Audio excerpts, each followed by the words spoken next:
Good morning. This is the Eager Beaver Show. You are listening to a True North Eager Beaver Media Incorporated podcast.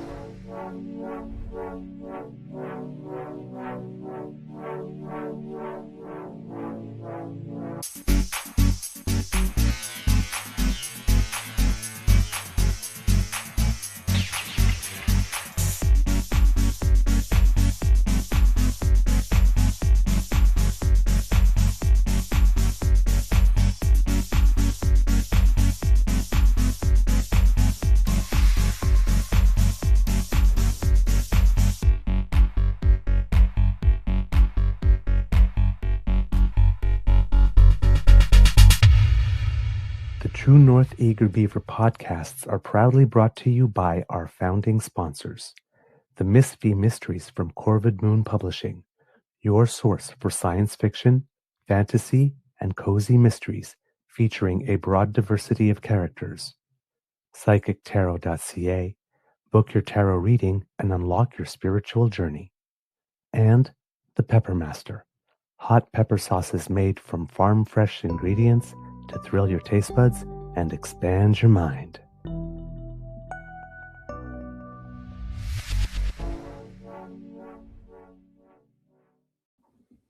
Well, good morning and hello, kids and cubs, and welcome to season 5 and episode number, I believe it is 837. Let me double check that. No, 838 of the Daily Beaver Morning Show.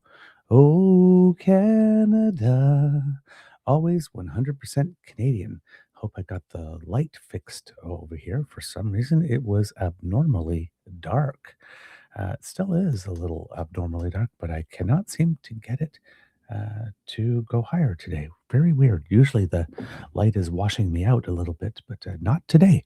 Oh, well, there you go. Well, we'll just make do with what we got today. It's been really weird ever since we got our own restream. There hasn't been one day yet where there hasn't been a minor to semi-minor or semi-major technical glitch of some kind that I've not had to resolve either on the fly. We didn't have this. We had trouble now and then with our platform before, but not like this. So hopefully, it's like a new pair of shoes. Maybe it just needs to get used to us, and we'll start falling into place. But today, for some reason, only half of the episode description originally appeared, even though I typed it all up. Just weird things, nothing terrible. Just and the normal light setting today is too dark, and I'm very very red. So I'm not sure exactly why settings don't remain consistent day after day on the platform, but oh well. We figure it out and we keep going. Let's see. A big thank you goes to our podcast funding sponsors, the Pepper Master, the Miss V Mysteries from Corvid Moon Publishing, and PsychicTarot.ca. Got a big show for you today. Lots of topics to talk about because it was a busy news day. No one big story, I guess, sucking up all the oxygen, although probably, the Prime Minister's response to the US Treasury Secretary's claims that we found laughable yesterday probably was the dominant story, but there was a lot going on yesterday, so we'll try to hit as much of it as possible today. There's some stuff with Doug Ford, there's some stuff with Danielle Smith, and the poop is about to hit the fan in the United States because it seems that people are getting fired and people are turning on each other and throwing each other under the bus, and even it appears that Donald Trump is even turning on the Second Amendment, which is something we did not see coming. Although it's, when you think about it, it's not particularly surprising, but still somewhat shocking. Let's put it that way. So yeah, lots to go through today. Hopefully we'll have a chance to get through it all. And but the important part here is to thank our sponsors, right? The Miss V Mysteries from Corvid Moon Publishing, the Pepper Master, and PsychicTarot.ca, and to ask you, damn fam, how your mental health is doing today. I am doing okay. I guess I'm doing well. I'm doing fine. Had a loss at curling yesterday. We were leading by one in the last end and gave up the game, and we did that the previous game too. So a little bummed out because of that. Um, Both of them were very good games, and we played very well. We just didn't end up on the winning side of it. So a little bit frustrating, but nothing to be ashamed about. Just you know, we wish we could have gotten the wins. To lose two matches in a row when you're leading on the last end going in is not a particularly good feeling. And it is not snowing at the moment, which is nice because I am a little tired of it falling. I am really ready for my vacation, kids and cubs. I'm really ready for my vacation. And yesterday I had a interview scheduled that unfortunately had to get rescheduled and did not happen. I was all ready, bright-eyed and bushy-tailed, and it did not happen. So that was a bit of a disappointment as well, just because I'm leaving, so I have a firm deadline, and it's getting harder to be able to reschedule things because the window at the other end is firm when it closes. So I'm scrambling a little bit, trying to get everything done before I go, and maybe it is looking already on Wednesday like I'm going to have to drop a few balls in order to get everything done, and that doesn't make me happy. Um, I, I'm a planner, and I tend to be somewhat organized. So um, when I plan everything down, it's like to the day and what I'm going to do on whatever day, and then something happens. It's like, no, you're not going to be doing that today. You got to fit that in some other time. It's usually not a problem. I'm pretty flexible, but when you're about to go away for 3 weeks and you won't be able to get back to it, possibly for another 3 weeks after, you kind of want to check a few things off the list so that you know some pre-vacation stuff isn't waiting for you at home when the vacation is over, right? You'd like to get it done and just go off with a clear mind. So, yeah, I'm a tad frazzled.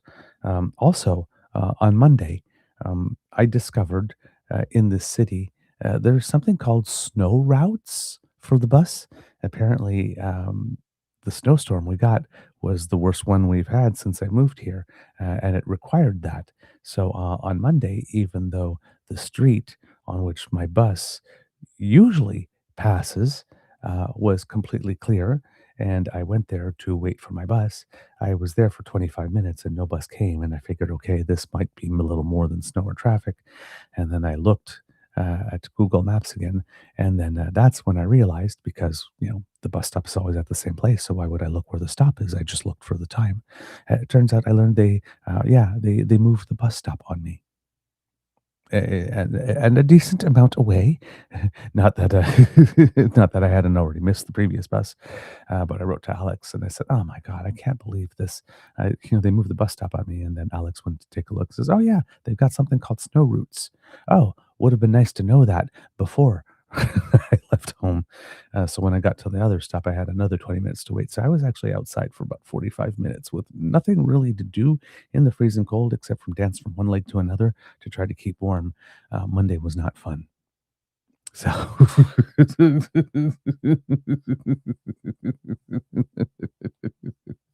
yeah, it's amazing the things you learn, and I guess I'd never heard the concept of snow routes because we never had them in Ottawa when I was growing up. It was just the regular route. So, yeah, you learn new things every day about the places in which you live, kids and cubs. I guess. All right. So yeah, a little frazzled, but overall, maintaining my sense of optimism and positivity, because I mean, why choose anything else? It's not particularly constructive to getting things done, and hopefully that if I um, let out a battle cry of "Arrgh!" at some point, I won't do it as loud as I normally do it, in case people will be listening on headphones.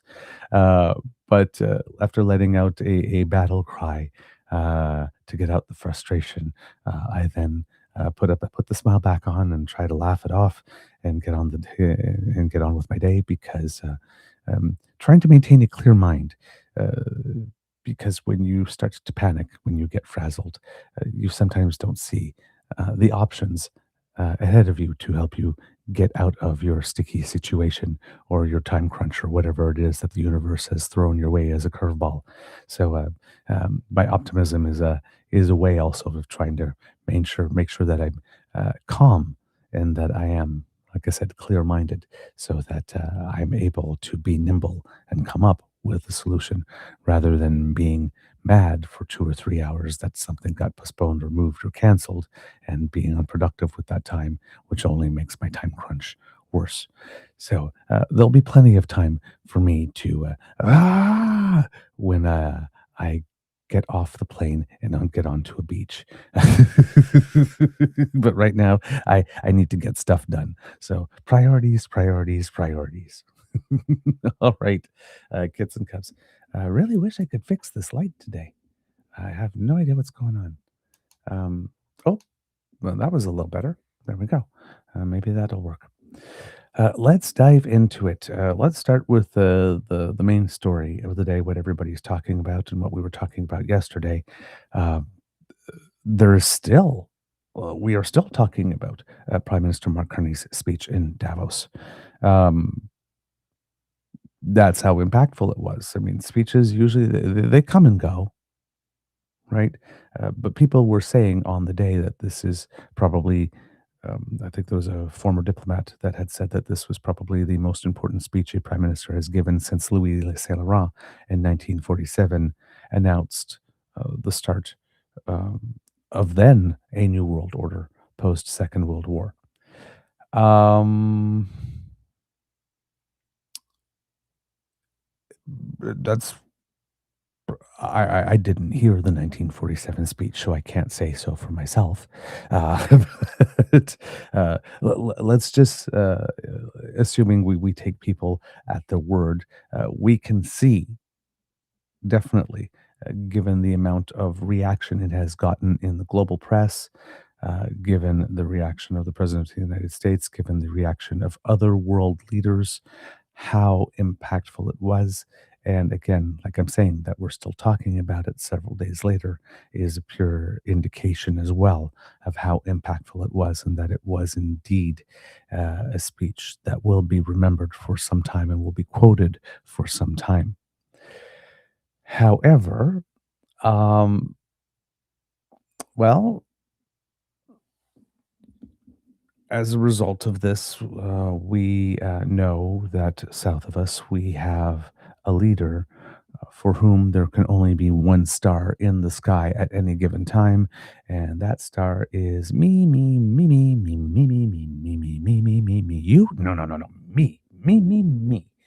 Uh, and Donald Trump, I guess, expected that the standing ovation at Davos would be his for his absolutely phenomenal bit of prose and his compelling oratory when he delivered it. Sorry, I have to have a sip here. Yeah, that was in Sark font, by the way, dripping in Sark font. And well, he got upstaged, and well, Donald Trump does not like being upstaged, so he had to try to make an example of Mark Carney. So he went back into his very limited repertoire, and after, of course, doing his worst Marlon Brando in The Godfather impression at the WEF. You weren't grateful enough, Mark. Got to be careful when you make those statements. You got to be more you got to be more grateful. And then showing an example of that gratitude by pissing over the graves of 40,000 Canadian troops who served in Afghanistan, including the first 4 who died at the hands of Americans due to friendly fire, and the 30 who received the Bronze Cross for their valor, and then doing that to the NATO delegations of every NATO country that served in Afghanistan, some of whom, like Denmark, ironically, suffered more losses per capita than did the United States. So, after telling us we should be grateful while demonstrating how gratitude should not be given, which caused some incidents, and then uh, provoking 8 nations in Europe to sort of band against him and him losing his mind because of a routine military operation, one that was planned, but that more countries decided to participate in Greenland. And so he had a lot of things not going well for him. And well, Donald Trump is the type of person, when things don't go well for him, he starts to flail about from situation to situation. He reminds me a little bit, if you've ever had the opportunity to see the movie The Substance, which I really do recommend. It is a body horror, so it can be a little gross for people who are a little squeamish. But it's not that bad because I don't, I'm not a particular fan of gore, and I was able to handle it. Um, but there comes a point in the movie where Demi Moore, her character, realizes that things are not going as well as she would like them, and then she, loses her calm and frantically starts jumping from, maybe if I try this, this will work. Maybe if I try this, that will work. And everything that she tries, of course, does not work. And Donald Trump seems to be in that particular phase at the moment. Um, you know, uh, we are going to be leaders in our own hemisphere instead of leaders of the entire world. The entire hemisphere is ours. Let's go into Venezuela because nobody cares about Venezuela. And then we go into Venezuela and then decapitate the leadership there. Uh, Again, we can have all the debates we want about its legitimacy, but goes in there and decapitates the leadership there and says, I'm going to seize all the oil, and then realizes that the oil industry um, doesn't really see as much of an opportunity there as he would. And then the first shipment of oil comes around, and there's a certain amount of money that gets deposited into a foreign account in Qatar that Donald Trump manages. And that doesn't inspire a lot of confidence from the industry. And that plan kind of fails. And now we have uh, the interim leader at this moment, Delcy Rodriguez, making statements that she is kind of getting tired of taking commands from the US, according to CTV News. Uh, Actually, CNN reported in CTV News. Venezuela's acting president, Delcy Rodriguez, said Sunday she has had, quote, enough of Washington's orders, and she works to unite the country after the U.S. capture of its former leader, Nicolas Maduro. Rodriguez has been walking a tightrope since being backed by the U.S. to lead the country in the interim, balancing keeping Maduro loyalists on board at home while trying to ensure the White House is happy. Now, almost a month into her new role, Rodriguez has pushed back on the U.S. amid ongoing pressure, including a series of demands for Venezuela to resume oil production. Quote, enough already of Washington's orders over politicians in Venezuela, she told a group of oil workers in Puerto La Cruz City at an event broadcast by state-run channel Venezolana de Televisión. Let Venezuelan politics resolve our differences and our internal conflicts. This republic has paid a very high price for having to confront the consequences of fascism and extremism in our country. It says here that the White House has maintained steady pressure on Venezuela since Maduro and his wife, Celia Flores, were seized in a raid in early January and taken to the U.S., where the former leader is facing charges. Rodriguez, Maduro's former deputy, has insisted in recent weeks that the U.S. does not govern Venezuela, but equally has not sought confrontation with Washington. CNN contacted White House for comment on Rodriguez's last statement. It doesn't seem that there is one at the moment. Um, but yes, so she's not happy about what's going on, and things aren't going well for him there. So then there's Greenland, And then he says he needs it, he wants it, it's got to have it. It's psychological. Why would I invest in something I don't own? Even though there's a 1951 agreement that says that the United States can do pretty much whatever it wants there. It doesn't even need permission. It just needs to inform. And then, a group of 8 nations gets together and start showing a little resistance. And Donald Trump likes the easy fights, and he knows that that's not going to happen for him. And then other things start happening, like pension funds. A Danish pension fund starts selling some bonds, and then a Swedish fund also began doing that. And then Europe said, look, if you're going to slap us with those tariffs, those 10% tariffs by February 1st, rising to 25% on June 1st, if we don't give you what you want, we have a little trade bazooka of our own, 25% retaliatory tariffs. How would you like a taste of those? And then Trump mysteriously had a meeting with the Secretary General of NATO, Mark Rutte, who, and he emerged from that um, saying, "Oh, we have a deal, we have agreement," and all that kind of stuff. When the reality is that Mark Rutte has absolutely no authority to negotiate any deal on behalf of Denmark, particularly anything that has to do with its territory, which the leadership of Denmark made very, very, very clear. So clearly, there is no special deal that lasts forever. And there are no terms. There's nothing written down on paper. There's nothing that's been released. There's just a conversation that Donald Trump went into, knowing that he had screwed himself and needed to come out of and claim victory. So basically, it would seem that Mark Rutte explained to him everything that was in the 1951 agreement, but maybe presented it to him as if it was a new thing that Donald Trump was getting. And Donald Trump seemed very, very happy to get that concession, walked out, claimed victory. I say face. Donald Trump gets to claim a non failure in Greenland rather than an abject total disaster. But Donald Trump has to be right about something at some point, somewhere along the way. So then he turns his sights away from Greenland and immediately starts attacking Canada, showing up at the WEF.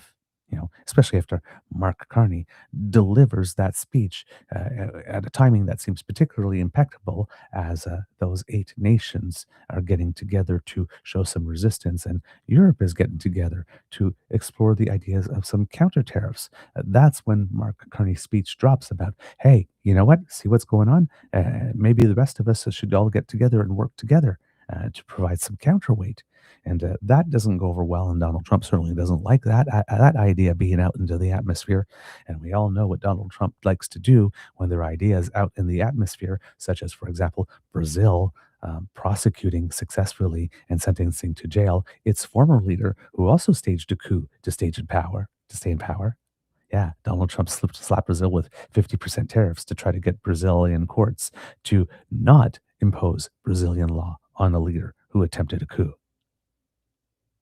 Well, that ultimately didn't work out very well for him too, because his hemispheric ambitions took a hit when the European Union announced a trade deal with Mercosur, a deal that it has been waiting to get together for about 25 years and couldn't get done. But all of a sudden, now there's a lot of incentive enough to make that happen.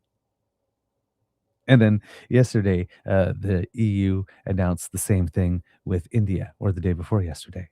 The mother of all deals, they labeled it. Nearly a trade deal that encompasses nearly 2 billion of the 8 billion people plus on the planet, almost a quarter of the world's population. Another deal that was being negotiated for about 25 years and just couldn't get there. And all of a sudden, whoops, look at that. The proper grease has been applied. Um, so yeah, um, got to make an example out of Canada, right? 100% tariffs for you. The Trump, how dare you upstage me? My fifis are hurt. Tariff. Which of course had the whole world laugh and yawn and ignore, because Trump can't do that. I mean, we are literally in one of the coldest snaps with the most snow we've seen on the North American continent. Apparently, there was snow in New Mexico even. Yeah, that's the perfect time to let Americans know that you're going to tax them and double the price of their heat and electricity. Yeah, we knew that was not going to happen. We knew that was not going to happen. And then we get another save face operation in which the US Secretary uh, of the Treasury pops up on Fox News and says, I was in the room when Donald Trump was having a phone call with Mark Carney, not that he was on the call. Right. But I was in the room. And yes, the prime minister was aggressively walking back. Not that Scott Bessent would know because it seems he was only in the room, but not on the call, only hearing what Donald Trump's portion of the call would be. But confidently and smugly, he could go onto Fox News and claim that the prime minister was aggressively walking back. Um, Aggressively walking back is something we've never seen this prime minister do. And I don't think he was particularly notable for aggressively walking back stuff back in his central banker days. And as we mentioned on the show, he is a man that does do risk management for a living. So I'm pretty sure he calculated the potential risks of making that speech and any reaction that the United States could have before making it. So I don't think it was an accident. And we all know with Donald Trump, the more you embarrass him, usually the more he demands some type of public ritual of public humiliation for the whole world to see. And that was not it. A quiet phone call was not it. So we had a hard time believing the version of events as told to us by Scott Bessent. Well, it turns out that we may have been right to do so because yesterday the Prime Minister was asked about this. Now, the Prime Minister is getting some criticism for not having published a readout of the call right away. Um, Listen, I know that we would like to get a play-by-play of everything that's going on in trade negotiations, but that's not what happens in trade negotiations, right? You do not negotiate out in public, at least you're not supposed to. The United States seems to have a different vision of that at the moment, but you don't negotiate out in public. And again, as we keep on stating, we have some of the best trade negotiators in the entire world. I'm sure that Kit Bucky here, who had a career as a diplomat, would probably be able to confirm that in the chat. But we have some of the best trade negotiators in the world, and they are not saying things publicly. Every time that there is something public that happens, that's some type of scandal, and that the press jumps around, tries to get the prime minister to react to it, it's always something that has started first from the United States, something that has leaked out from there, or something that they have put in the public sphere in order to try to generate a reaction or provoke something, right? But it's not from us. So, um, and you have a lot of conservatives like Michael Chong out there, say we need to know everything. We need to know everything right now. Tell us everything. And of course, that's also something that never happens, right? Um, and it's really interesting to see the conservatives asking for such things because if you want, there are not a lot. If you ask around, there are not a lot of Canadians at all who remember when Stephen Harper was negotiating that 31-year trade deal that locked us in with China, that FIPA thing. Nobody remembers daily or regular readouts of Prime Minister Harper's phone calls with Hu Jintao at the time. Hmm, interesting. Uh, Michael Chong is someone for whom a lot of Canadians would consider a more moderate back in the day. He seems to have really consumed the Kool-Aid, unfortunately, of late. But yeah, not particularly um, not particularly impressive these days, I would have to say. Um, Michael Chong posted on Twitter yesterday. After the Prime Minister's recent speech announcing a new vision for Canada's place in the world, US Treasury Secretary Besant now claims the PM walked back his comments in a call with President Trump yesterday. The Prime Minister says he told President Trump he meant what he said. The PM must clarify what's going on. Why? Canadians have a right to know. To date, there has been no PMO statement or readout of the phone call with President Trump. In the last federal election campaign, Mr. Carney claimed he would impose dollar for dollar tariffs on the U.S. while he was quietly removing them. That's not necessarily true. He told President Trump his elbows up rhetoric was just a campaign tactic. Um, Mr. Chung has no way of knowing that.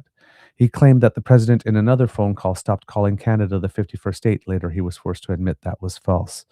Um, Again, Donald Trump had stopped referring to us for a while after the 51st state. But with Donald Trump, he can always come back to something as soon as the wind blows the wrong way. Canadians deserve the truth. Many of these questions would be answered if the Prime Minister simply adopted the long-standing convention held by previous Prime Ministers that when two world leaders talk, they publicly release a readout of that conversation. That actually isn't a long-standing convention held by previous Prime Ministers that when two world leaders talk, every single time they publicly release a readout of that conversation. That's not true. It is unacceptable that Canadians and journalists learned of this recent call from American media. In these challenging times, the public interest is best served by accurate, forthright information from government. We are not going to know, and never have we known, every single time the Canadian Prime Minister has placed a phone call to a former leader or former leader. Sorry, the Prime Minister, not a former leader, that the Prime Minister has placed a phone call to a world leader, and every time a world leader places a phone call to the Prime Minister, we do not get a readout of all of those things. This is just simply not true. And of course, the implication in all of this, when Michael Chong goes, Canadians deserve the truth. The Prime Minister must clarify what's going on.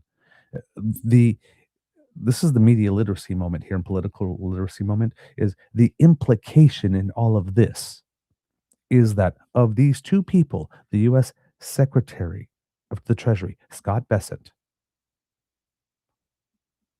who represents an administration who is known to lie like it breathes, as we can all see from recent events in Minnesota. Right? He had a gun. He was going to take out all of ICE. She was trying to run them over with her car. So, an administration that lies as stock in trade. Scott Bessent, representative of that, and Mark Carney, central banker for Canada and the UK, did his job there within a manner that's beyond reproach, it would appear.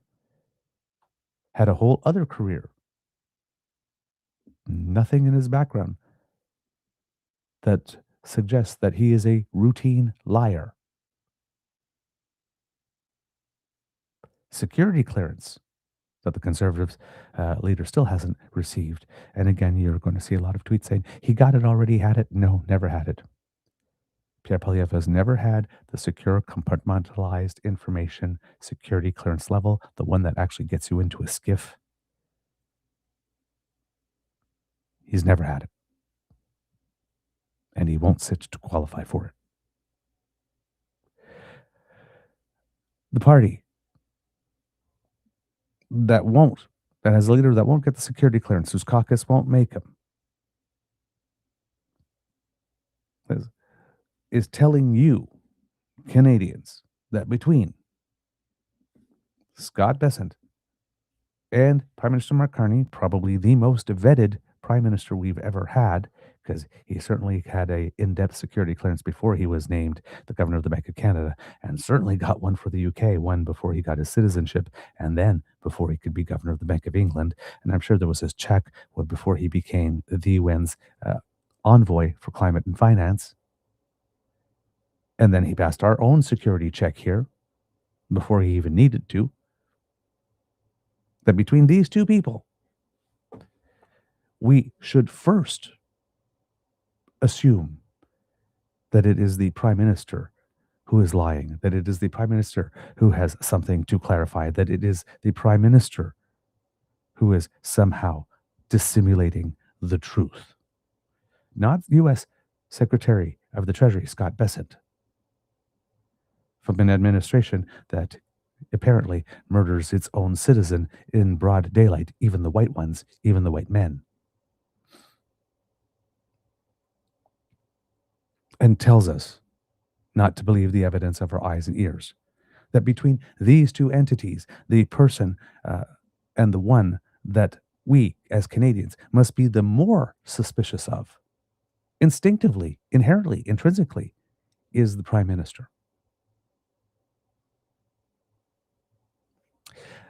That's a look. That's a choice. We have Kate Harrison, who's also come up in the chat today. Kate Harrison from Summa Strategies, the vice chair of Summa Strategies. That's a consulting company, frequent pundit on power and politics. Has had a few rather interesting moments on the show of late, particularly the panels, where she's had some very interesting things to say. Also, seeming to doubt the prime minister, or at least take the word of the United States first, above that of our own politicians, of our own citizens. Kate Harrison on January 27th. News this morning is that PM Carney called President Trump to walk back some of the remarks in Davos. Good. He deserves credit for doing so. The U.S. remains our number one trade and security partner. Getting back to the table is in the best interest of both countries. Kate Harrison was wrong. The news wasn't that PM Carney called President Trump. She had no way of knowing that, because she wasn't in on the call. And as confirmed by our prime minister, it seems that it was President Trump who called the prime minister. So Kate Harrison had it wrong. And of course, her framing has to show the prime minister in the supplicant position.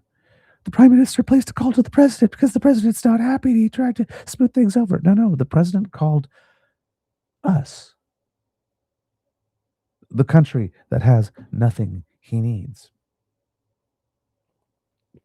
After disinviting us from the Board of Peace, thus admitting us to the world's most exclusive club. Thank you for that. And taking a problem off our shoulders, and then threatening an impossible 100% tariffs.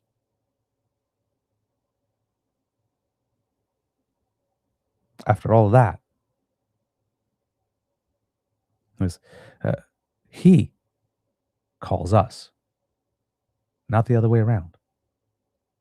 Probably looking for a way to save face, just like when he met with Secretary General Ruta, because he emotionally said 100% tariffs and now knows he can't do that, basically setting the stage for yet another taco. And all of a sudden is seeking to talk to our prime minister, not the other way around. He deserves credit for being the supplicant who called first, according to Kate Harrison, who's a pundit for the party that apparently wants us to negotiate from a position of strength. Congratulating the prime minister for having been a supplicant, allegedly. And then, the U.S. remains our number one trade partner. Getting back to the table is in the best interest of both countries. Kate, if you are watching, or if somebody from your party is watching, is going to report back to you, Kate, he will never love you in the way you need him to love you, because he is a gaping, endless void of emotional need and validation. Get off the bus. Molly, you're in danger, girl. Okay. Okay. The day before, the Liberals will blame a dysfunctional parliament as one reason for a snap election call when that time comes. I think sooner than not, it should be pressure tested. The government will pull the plug whenever it suits the Liberals' electoral interests best. Prime Minister's asked point blank, no, we're not interested. The Prime Minister has got work to do. He'd rather get it done. He doesn't want to interrupt the flow for 3 months to have an election when every second counts at the current moment as we're trying to diversify. Liberals have no interest in a snap election. It might have an interest in a snack election, though, but no interest in a snap election, and neither do the Conservatives, based on those wonderful numbers we've been presenting to you over the past few days. And the fact that the Canadian public would be quite happy with a snap election right now if it would yield a Liberal majority government. In fact, 50% of Canadians would be happy if that is a very big disincentive for the Conservatives to want an election. But of course, because the Conservatives, in this week in particular, need to send a lot of red meat to the base, and the base of the base is particularly upset that the Conservatives didn't take its chance to provoke a snap election in the first session, when it was hiding behind the curtains in order to find a way to support the budget without making it look like they supported the budget. Yeah. The Conservatives now want you to believe that the Liberals want to provoke an election no matter what. And then on the 25th, Kate Harrison again, the PM marched to Davos, decried American hegemony, and declared an end to the international order while calling for a new one in China. There's diversification, then there's throwing gas on a fire. The Beijing Strategic Partnership and Davos lecture were our choices, even if this tariff dispute was not.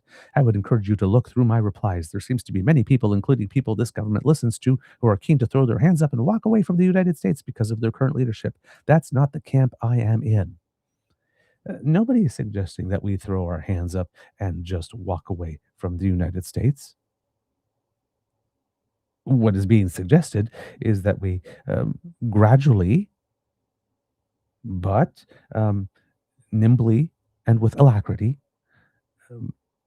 not reduce our market exposure to a single source. That could be a problem. We are reducing our exposure to a single point of failure. When you have 75% of your external trade with the United States, and then the United States goes into a recession, you get dragged down along with it. If you reduce your exposure to a single point of failure, that's less likely to happen. That's just good business sense. And in case Ms. Harrison hasn't noticed, it's the United States that has walked away from the table, not once, but twice. And the United States that has indicated many times that it is not in any hurry to reach a deal with us. And the United States that has indicated to us that we have nothing that they need. And the United States that has indicated to us that they intend to repeatedly violate whatever deal we put down on paper.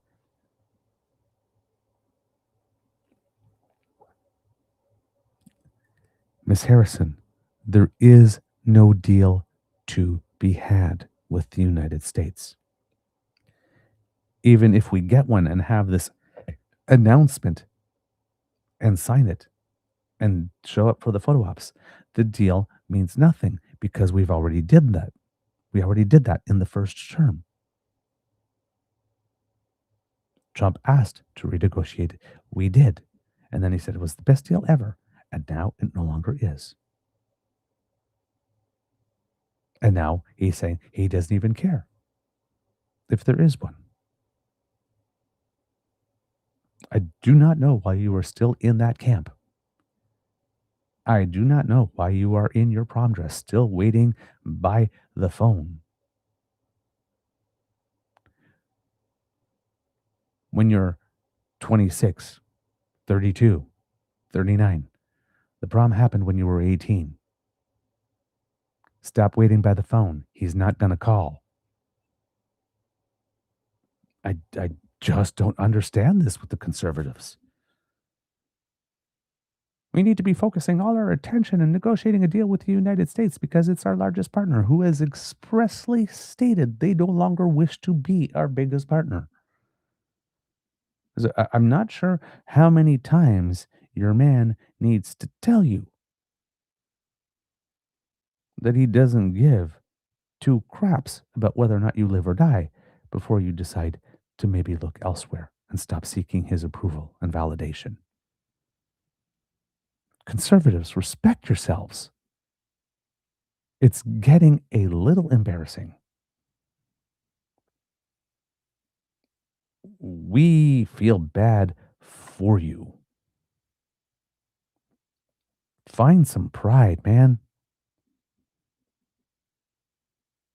Stand in front of your mirror, give yourself your daily affirmations. I don't know what it is, but my God, find some self respect. Please. It's terrible. So, we have conservatives demanding things like instant readouts for every single call and claiming that these were usual things when it never was a thing. Um, I don't know, man. And even within, the overall movement, um, or the overall Canadian atmosphere, when people were asking for more transparency. Listen, we're all for more transparency. Absolutely. Nothing wrong with that. Um, but, there are reasonable expectations. We have Glenn McGregor here, who's a journalist covering Parliament Hill for City News and has been uh, uh, doing this work for a long time. I have never seen a PM release a transcript or recording of a private call with another world leader. That just doesn't happen and would make it extremely difficult to do diplomacy if it did.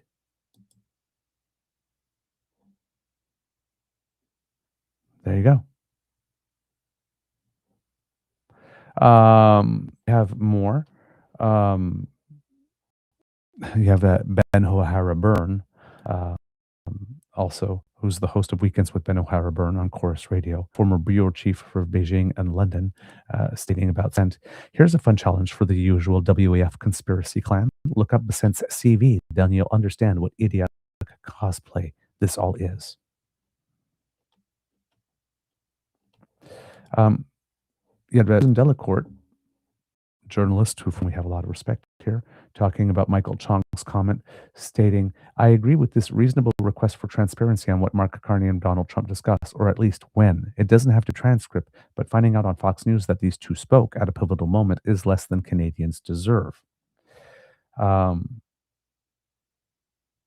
Now, it's not an unreasonable request, I guess, to ask if they've talked, I guess, or for people to say, we have talked.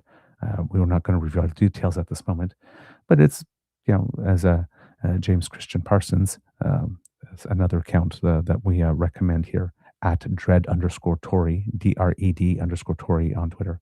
It's not an unreasonable request, but it's equally reasonable to just assume the White House is lying because that's what they always do, literally, always. But Dimitri Sudas, who was once the director of communications to Prime Minister Stephen Harper, has a different take. Says, this makes no sense. I'm sure some would love a front row seat at cabinet meetings too. World leaders often speak privately without full public debriefs. What matters is results, not play by play. Chrétien did it, Mulroney did it, Harper did it, and I suspect Trudeau did it at times too. Governing is not a live stream. Governing is delivering concrete results for Canada, and in this case, very soon. The onus on the Prime Minister is to deliver on the commitments on which he was elected, nothing less. Let's get serious. Break out the pads and papers, kits and cubs. But I agree with Dimitri Soudis as a former communications guy myself. Yes, absolutely. Mr. Soudis is absolutely correct here. So getting to the Prime Minister now. Got a little clip. It's not a long one, but it's the Prime Minister having the question being put to him. And let's see what it is that he has to say. All right. So the Prime Minister walking in before a meeting, I guess, with his cabinet and stuff. And he is, as soon as he turns around the corner, he's asked point blank. Treasury Secretary Scott Bessent says that you walked back your comments on Davos in a conversation with Mr. Trump. Is that the case, Prime Minister? As I said, well, first off, the President called me yesterday. We had a very good conversation on a wide range of subjects, ranging from situation in Ukraine, Venezuela, Arctic security. We discussed as well what Canada is doing positively, and this is the context of our discussion, what Canada is doing positively to build new partnerships around the world. I explained to him our arrangement with China. I explained to him what we're doing, 12 new deals on 4 continents in 6 months. He was impressed. And that what we intend to do going forward, as well as the opportunity to, of course, move forward on CUSMA. You will note that Minister LeBlanc had discussions with one of his counterparts in the last 36 hours about some of the modalities and things on the way forward. But to be absolutely clear, and I said this to the President, I meant what I said in Davos. It was clear it was a broader set of issues, that Canada was the first country to understand the change in U.S. trade policy that he had initiated, and we're responding to that. We're responding positively by building partnerships abroad. We're responding positively by building at home, and we're prepared to respond positively by building that new relationship through CUSMA. He understood that, and it was a good conversation, as I say. So you didn't walk back your comments? No. So there you go. Prime Minister asked point blank by journalist Judy Trend, that was her voice, about whether or not what Scott Bessent said was true. Very diplomatically, the Prime Minister basically said, dude is lying. But 2 very important things here. 3 important things. The Prime Minister making it clear that it was the President of the United States that called him, even after all the drama and the turmoil, and Mark apparently being so terrible that he deserves to be called governor again. The President of the United States called Mark Carney to talk about all these situations. And while they were at it, Prime Minister, using the word several times, positively explained what we were positively doing for ourselves, and then made clear that our moves are in direct relation and are direct consequences of the move that the President of the United States made to change its relationship with the world. You've changed the relationship to the world. We have to adapt. We are making some positive moves in our own interest. They are not anti-you moves. They are positive moves for us that result from you having done the positive move you believe that you've done for yourself. And then had to explain to the snowflake in chief that, we're not pursuing a comprehensive free trade deal with China. In fact, it's not even a free trade deal. I mean, we are charging them 6.1% tariffs on the EVs, and they are charging us 15% tariffs on the canola. It is not a free trade deal, even less a comprehensive one. And it apparently that this is going to be the on-ramp, the off-ramp that the president is going to use to save face. So it wasn't a comprehensive deal. It was a deal like we made. Ah. So I guess it's not a deal. So I guess those 100% tariffs won't come after all. And when people ask me about it, I can once again declare non failure. And something happened today as I was about to come on to the news, come on to the show uh, today, that confirmed my theory that Trump is just flailing about because over the course of, let's say, last 2 weeks, maybe shorter term than that, it was 10% tariffs on the nations that showed up for that military exercise in Greenland, rising starting February 1st, rising to 25% on June 1st if Trump didn't have his deal. And then that didn't work out for him. So it was 100% tariffs on Canada, and that didn't work for him. And so yesterday, according to Derbale Jordan and Peter Hoskins of the BBC, US President Donald Trump has announced he is raising tariffs on South Korean imports to 25% after accusing Seoul of not living up to a trade deal reached last year. Couldn't hit the European nations, couldn't hit Canada, so he's now moved on to another target. And of course, it's a nebulous, not having lived up to trade deal reached last year. So precise. In a post on social media, Trump said he would increase levies on South Korea from 15% across a range of products, including automobiles, lumber, pharmaceuticals, and all other reciprocal tariffs. Trump said South Korean lawmakers have been slow to approve the deal while, quote, we have acted swiftly to reduce our tariffs in line with the transaction agreed to. South Korea said it has not been given official notice of the decision to raise tariffs on some of its goods and wanted urgent talks with Washington over the issue. It added that South Korea's industry minister Kim Jong-kwan, who is currently in Canada, will visit Washington as soon as possible to meet the U.S. Commerce Secretary Howard Lutnick. See? There we go. The industry minister from South Korea is in Canada visiting and will soon arrive in the United States. Trump needs to put on some pressure prior to that meeting. So, 25% tariffs for some nebulous is not abiding by the rules that we agreed to. Sort of clause to try to create that pressure and then to cause South Korea to desperately want to seek a meeting to explain itself. That's what Trump loves. Initially, shares in Korean car makers Hyundai and Hyundai and KAI. I'm not sure if they call that K or it's just KAI. Fell up by 6% in response to Trump's announcement, but then they recovered to close only about 1% lower. So basically, people freaked out and then they yawned. South Korea's benchmark Kospi stock index also reversed early losses to end the day up 2.7%. Analysts said investors were skeptical whether the threatened tariffs rise would go ahead, pointing to Trump's recent U-turn on imposing extra tariffs on European trade partners over opposition to U.S. plans to acquire Greenland. They'll be even more skeptical when they see him starting to back away from 100% tariffs on Canada. The thing with Trump, though, however, is that he does frequently chicken out, but he doesn't always chicken out, right? Because he did go into Venezuela, and that's the part that destabilizes some people. We don't know when it is he will chicken out and when he won't. With the delegation on its way from Seoul to Washington, markets are viewing this latest twist as more carrot than stick, said Darren Nathan, head of equity research at Hargreaves Lansdowne. Seoul and Washington reached a deal last October, which included a pledge from South Korea to invest $350 billion in the U.S., some of which would go to shipbuilding. The following month, the two countries agreed that the U.S. would reduce tariffs on some products when South Korea started the process to approve the deal. The agreement was submitted to South Korea's National Assembly on November 26 and is currently being reviewed. It's likely to be passed in February, according to local media.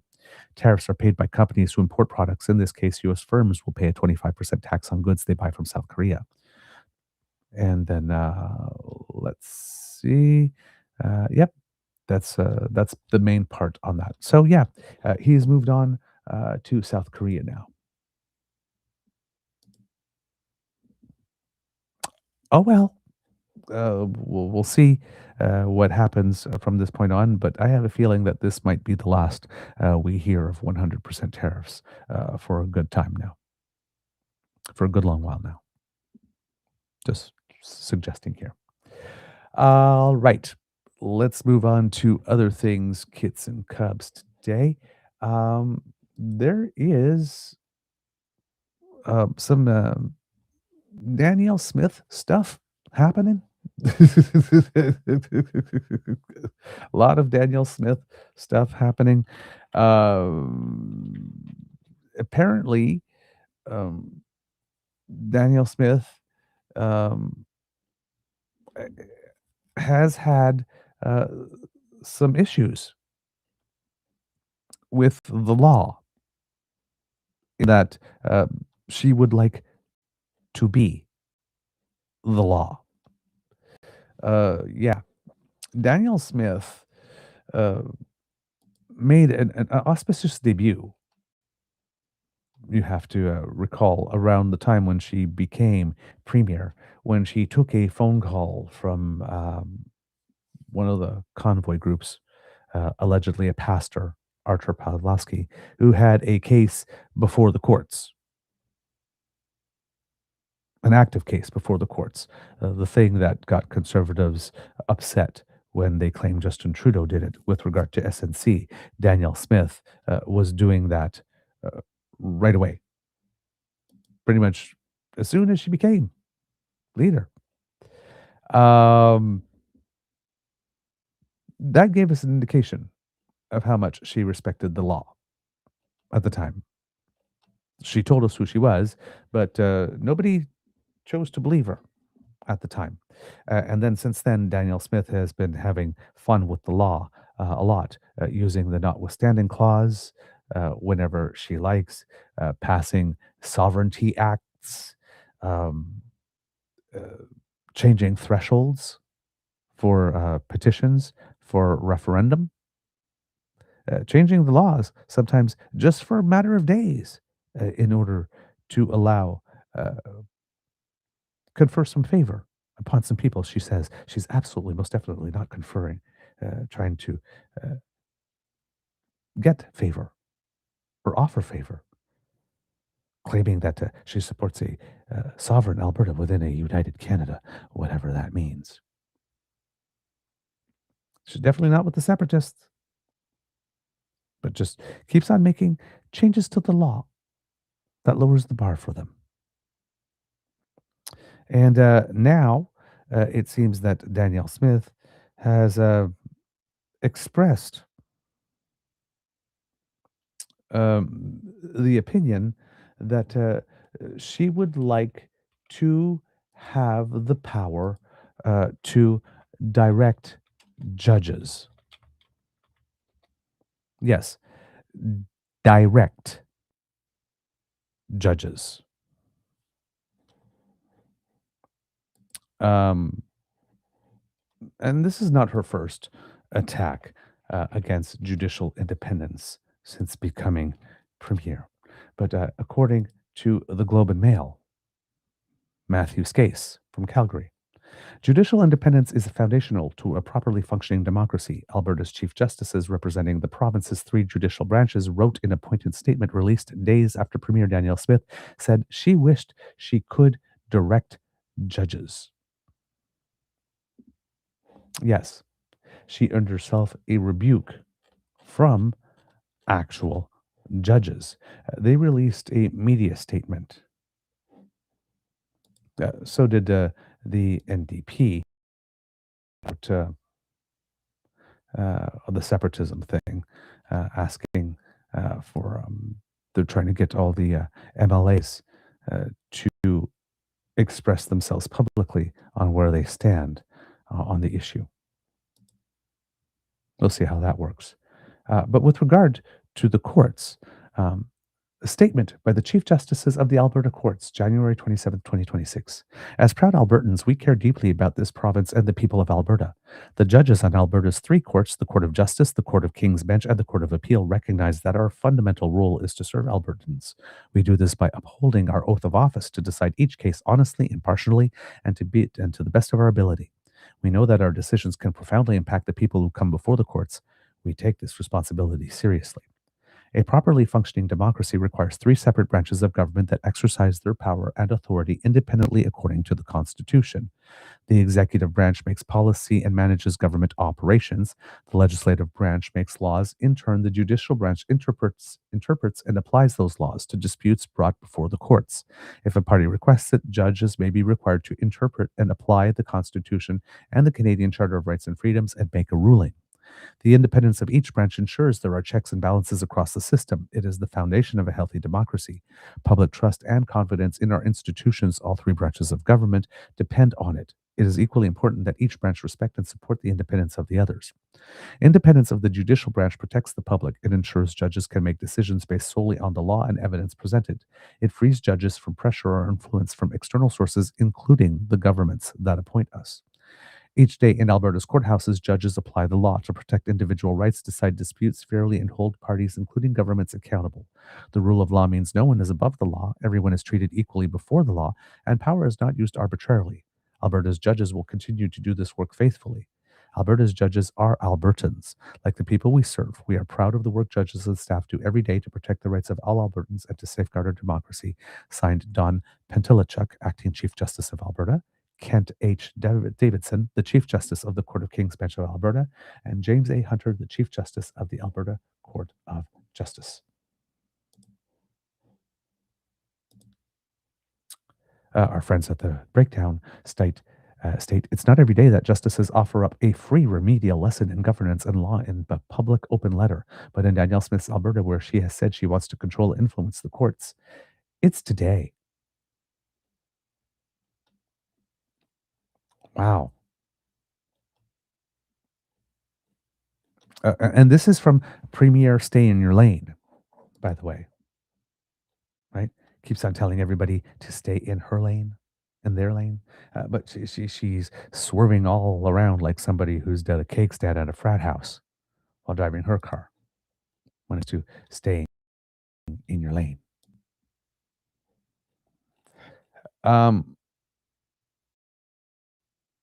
You have to go pretty far out of your way to get the three Chief Justice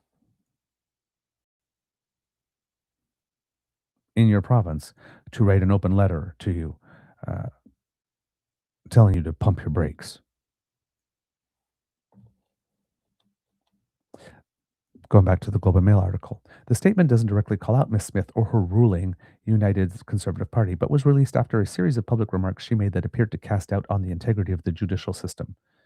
"I wish I could direct the judges honestly," Ms. Smith said last weekend to a caller on a radio show who complained about Canada's bail laws. She added that she recently wrote to Prime Minister Mark Carney proposing more provincial involvement in judicial appointments, "so that we start choosing judges in Alberta that reflect the values of how we want them to operate here." In recent months, she has also repeatedly referred to judges as activists appointed by former Prime Minister Justin Trudeau and implied that rulings were being made along partisan lines. Sam Blackett, spokesperson for Ms. Smith, said that while recent court rulings have led Albertans and Canadians to question aspects of the court system, "our government respects the role of each branch of government and supports their independence." That's bullshit. Olaf Rockne, spokesperson for Alberta's Court of Justice, said the judge's statement was not in response to specific comments or an event. He described it as educational. Don't tell us that. Don't tell us that. It was clearly in response to a specific comment and event. Danielle Smith says she wants to direct judges after a long litany of stating that judges are activists and all that type of stuff. And suddenly this comes out, but they are completely unrelated. Just say it. It is in direct response. It's not just educational. It's pushing back. Ms. Smith's comments on the judiciary are similar to those of Ontario Premier Doug Ford, who last April called judicial independence a, "joke," and suggested Canada should switch to US-style elected judges. No, thank you. Mr. Ford referred to, "bleeding hearts on the bench who grant bail to those accused of crimes and make decisions against his government based on, ideology." No, our judges, the ideology on which our judges base themselves is the law. Doug Ford. So, there's something about this conservative movement. If we have an election and if I don't get my way, my vote didn't count, or the election was rigged, or the election was somehow corrupt.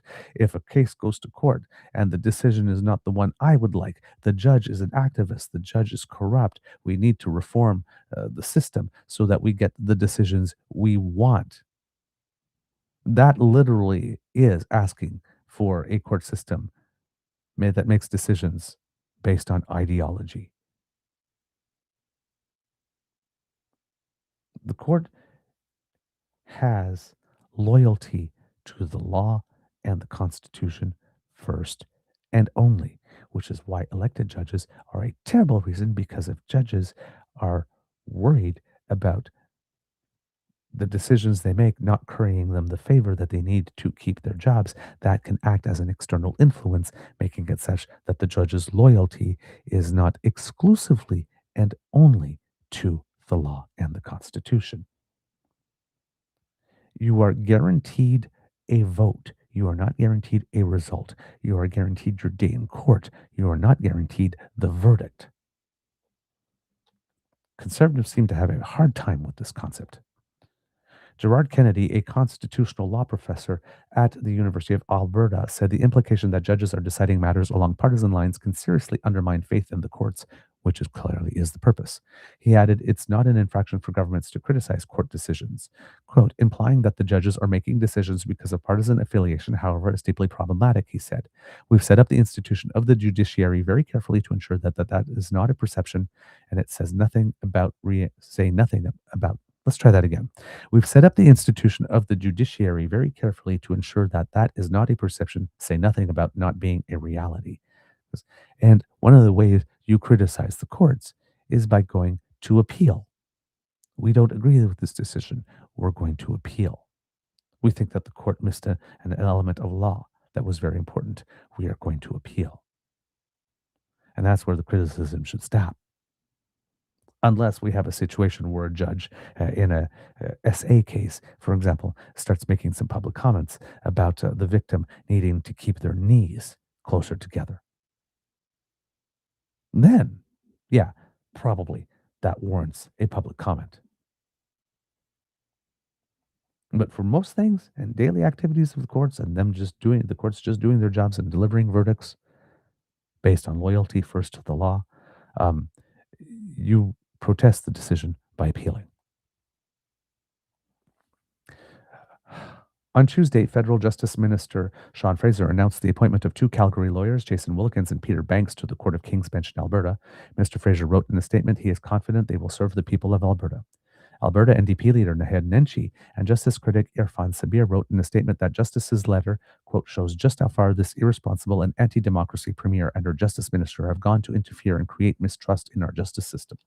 Ms. Smith has come into conflict with the courts in other ways in recent months by using legislative maneuvers, all of which have been legal, to discontinue active proceedings or exempt laws suspended by other courts. Most recently, Ms. Smith's government in December used legislation to end all court proceedings brought forward by Alberta's chief electoral officer. She also, earlier in 2025, Alberta Chief Electoral Officer Gordon McClure had asked for a court opinion on the constitutionality of a proposed independence referendum question. In December, however, Alberta Justice Minister Mickey Amery tabled legislation that would end any court proceedings electoral officers had sent for judicial review. So apparently, if you, for example, a referendum question in Alberta has to be constitutional, can't ask for some remedy that would violate the Constitution. There was a law that would require a judge, if there was any debate about that, to decide on whether or not a question was constitutional. The question from the separatists about removing Canada from the United States in a province that is entirely covered by treaties, 6, 7, and 8, probably is an unconstitutional move. And therefore, that would have made it such that the referendum couldn't go through. So Danielle Smith, not being on the side of the separatists at all and supporting a strong sovereign Alberta within a strong and united Canada, then lowered the threshold by making it such that the separatist question didn't have to be reviewed by the courts provincially. Now, of course, somebody may then turn around and say, well, okay, then let's just review this federally. So the question really still does stand. But the Premier of Alberta did her job, which was to get a question on the ballot, which then leaves the referendum open to all kinds of foreign influence. It basically was a situation of Danielle, just find a way to get the question approved and let us take care of the rest. We've been hearing lots of stories about the leader of the Alberta Perfidy Movement Project.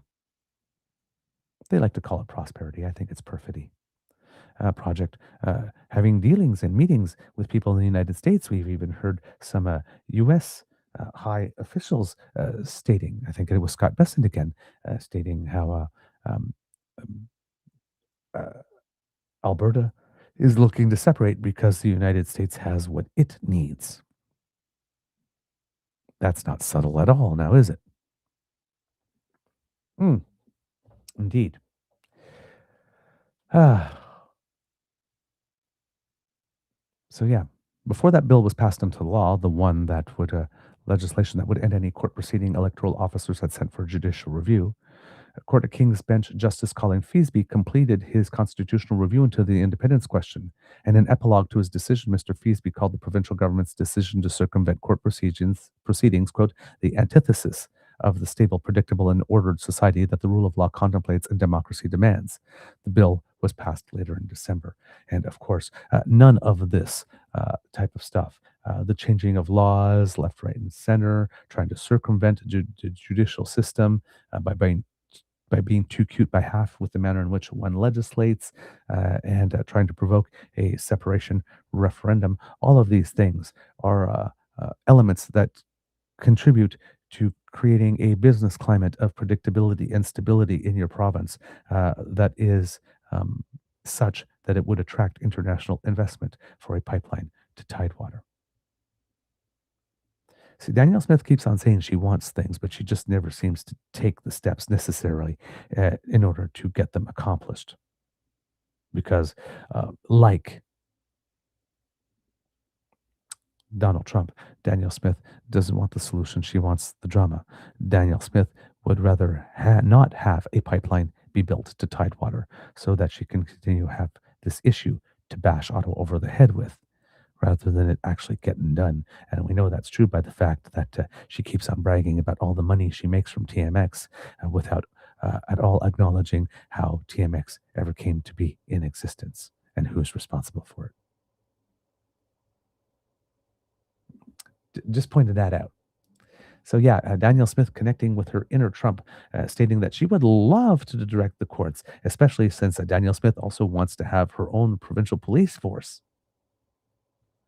Wow. Yes, because looking south to us, we literally see what happens when a leader of a party that doesn't seem to have much affection for judges or the law has a well-funded by the taxpayers police force that he can personally use whichever way he wants.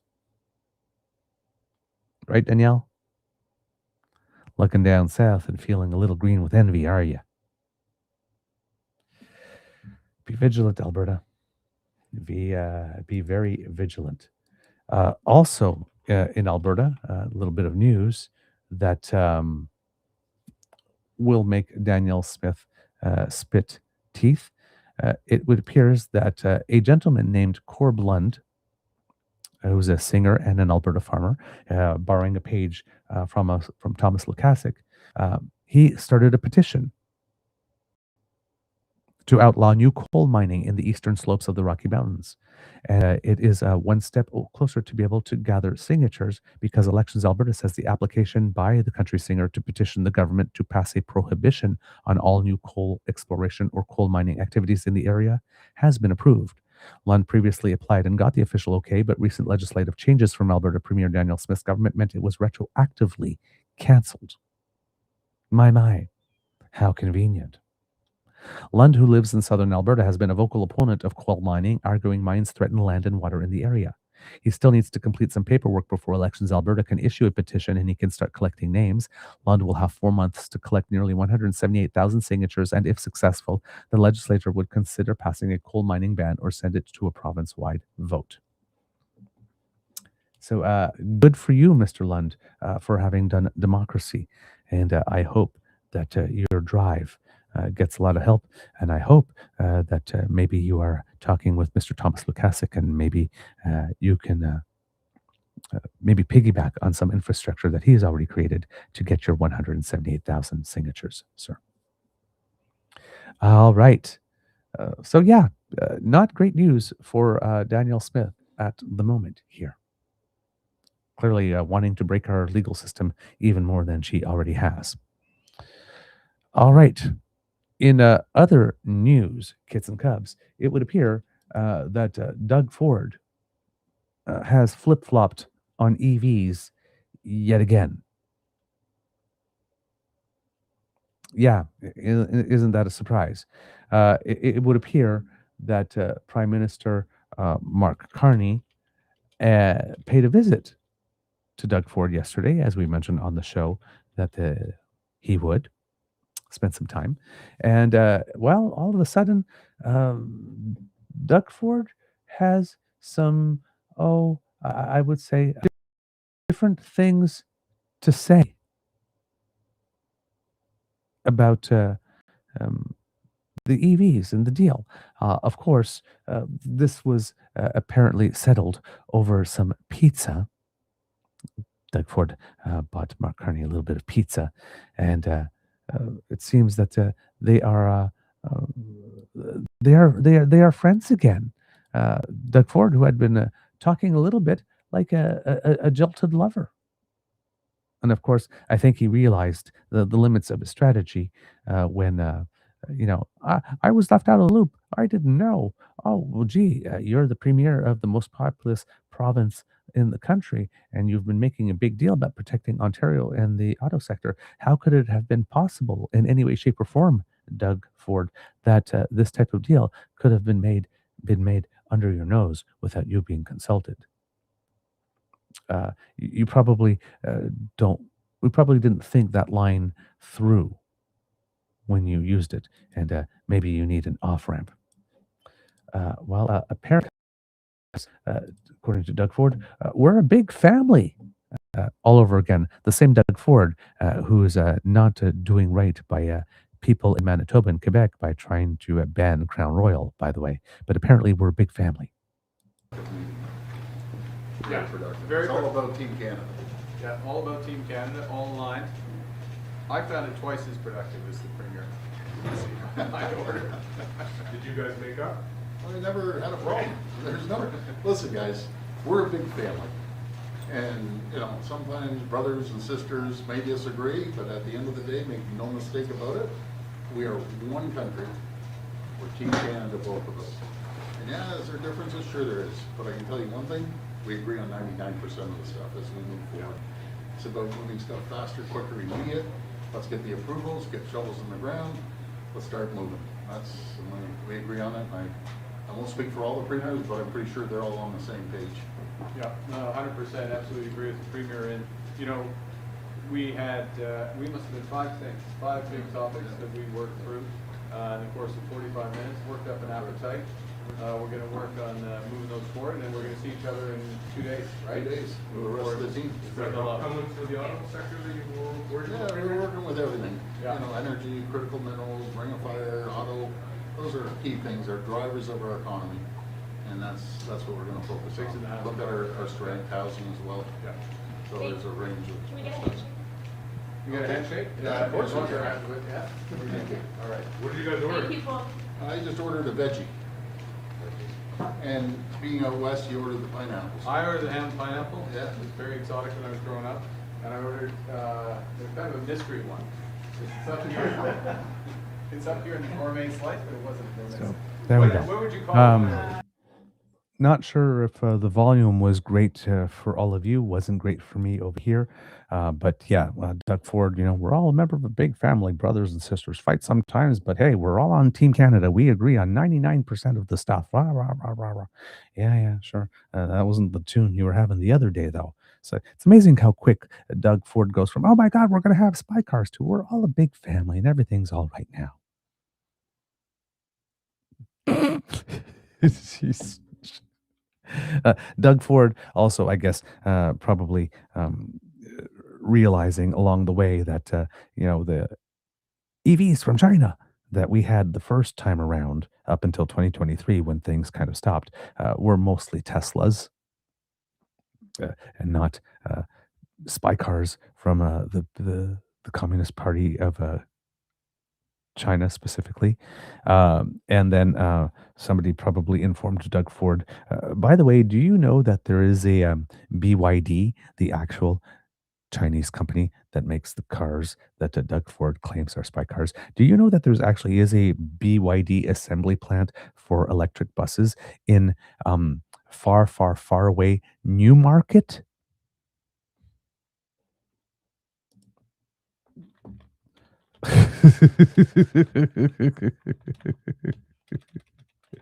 I mean, how far is Newmarket from Etobicoke? Oh, well, hey, 46 minutes away, 67.7 kilometers away from the riding he specifically represents. And he is a premier raging against Chinese EVs when the company he's raging against has a assembly plant for electric buses literally 68 kilometers away, approximately from where his constituency office might be. And apparently, we're supposed to believe he was not aware of that when he made those comments. Yeah,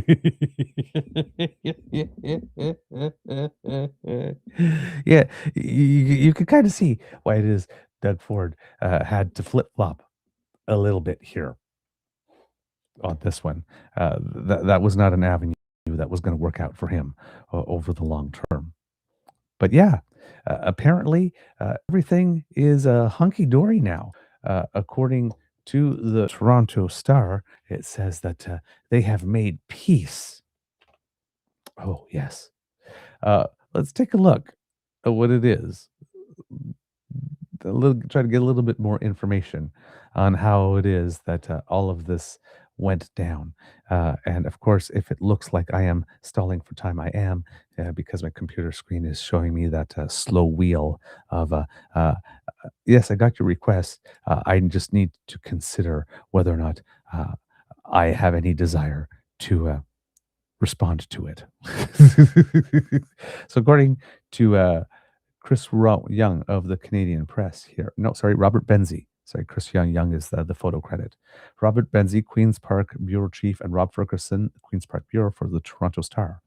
Premier Doug Ford is touting Ottawa's, quote, great auto strategy following a pizza with Prime Minister Mark Carney and assurances from Federal Industry Minister Mélanie Joly. Joly, who was at Queen's Park on Monday to sell her vision for a new task force of auto industry players, including manufacturers and unions, is trying to save the key sector. Quote, we're in a very challenging time right now across the country, especially with what we're facing with south of the border, Ford said, as he welcomed federal backing for the auto business. With the Premier hopeful Ottawa will make concessions to boost the domestic industry, including removing the mandate that 60% of all new vehicles sold by 2030 be electric, rising to 100% by 2035, Joly left that door open. Quote, obviously, we understand the pain that the auto workers are going through as the auto industry is facing real threats from U.S. tariffs, the federal minister told reporters after their 1-hour meeting. How do EV mandates come into it is actually the conversation we're having, and so we'll have more to say in the coming weeks, she said. We can't just have an auto strategy in a bubble in Ottawa. We need to work with the Premier, we need to work with everyone to roll out the strategy and basically have their input. Last September, Carney paused the Trudeau-era requirement for 20% of vehicles sold in Canada in 2026 to be electric, and his government is now considering next steps. Sources told the Star that changes to the EV mandate are looming. The afternoon meeting came after a fence-mending lunch at Pizza Nova in Etobicoke between the Premier and the Prime Minister. Ford, who settled for a veggie piece because he doesn't eat red meat, bought Carney a slice of Hawaiian with a $50 bill, joking, "I know you will probably get me on taxes, so I'll pay for this." After reaching for his own wallet, the appreciative Prime Minister laughed and said he ordered the ham and pineapple. "It was very exotic when I was growing up." And that's probably the most controversial part of that whole meeting, is that Mark Carney takes pineapple on his pizza. I am not going to judge, because I too enjoy pineapple on mine. I know it's blasphemy for a lot of people. I know, but considering that the Hawaiian pizza, or at least pineapple on the pizza, is a Canadian thing, actually. If you don't believe me, look it up. It's perfectly in keeping with with being Canadian here. Carney then assured Ford he would cover the bill for their next meal. Quote, "Well, we're not going to Pizza Nova if he's buying. We're going somewhere expensive," chortled the premier.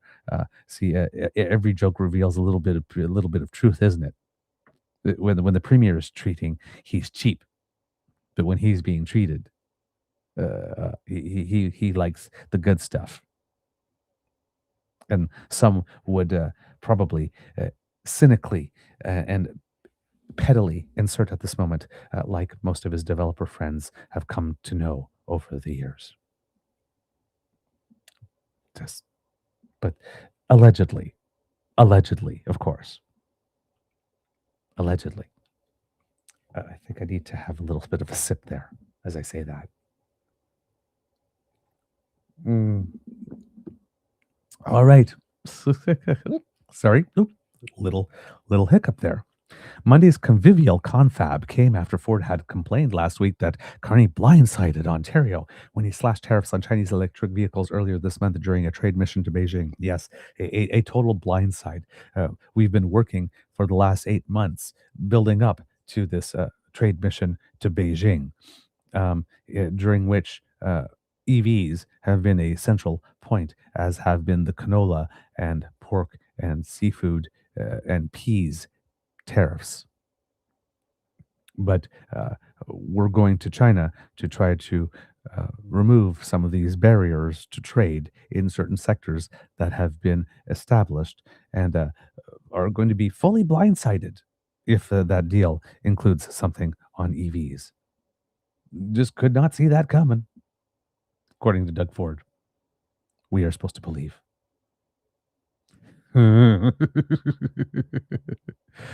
Ford had expressed outrage, worrying that the deal would hurt Ontario's automotive industry and warning that Carney had made, quote, "a terrible, terrible, miscalculated decision" that Doug Ford apparently knew nothing about, but knew that it was terrible and miscalculated. So Canadians should boycott the Chinese EVs when they arrive.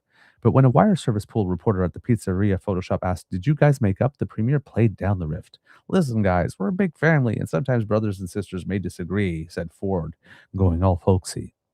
"But at the end of the day, make no mistake about it, we are one country. We're Team Canada, both of us," he said, adding, "We agree on 99% of the stuff as we move forward. I won't speak for all the premiers, but I'm pretty sure they're all on the same page." Really? All of them?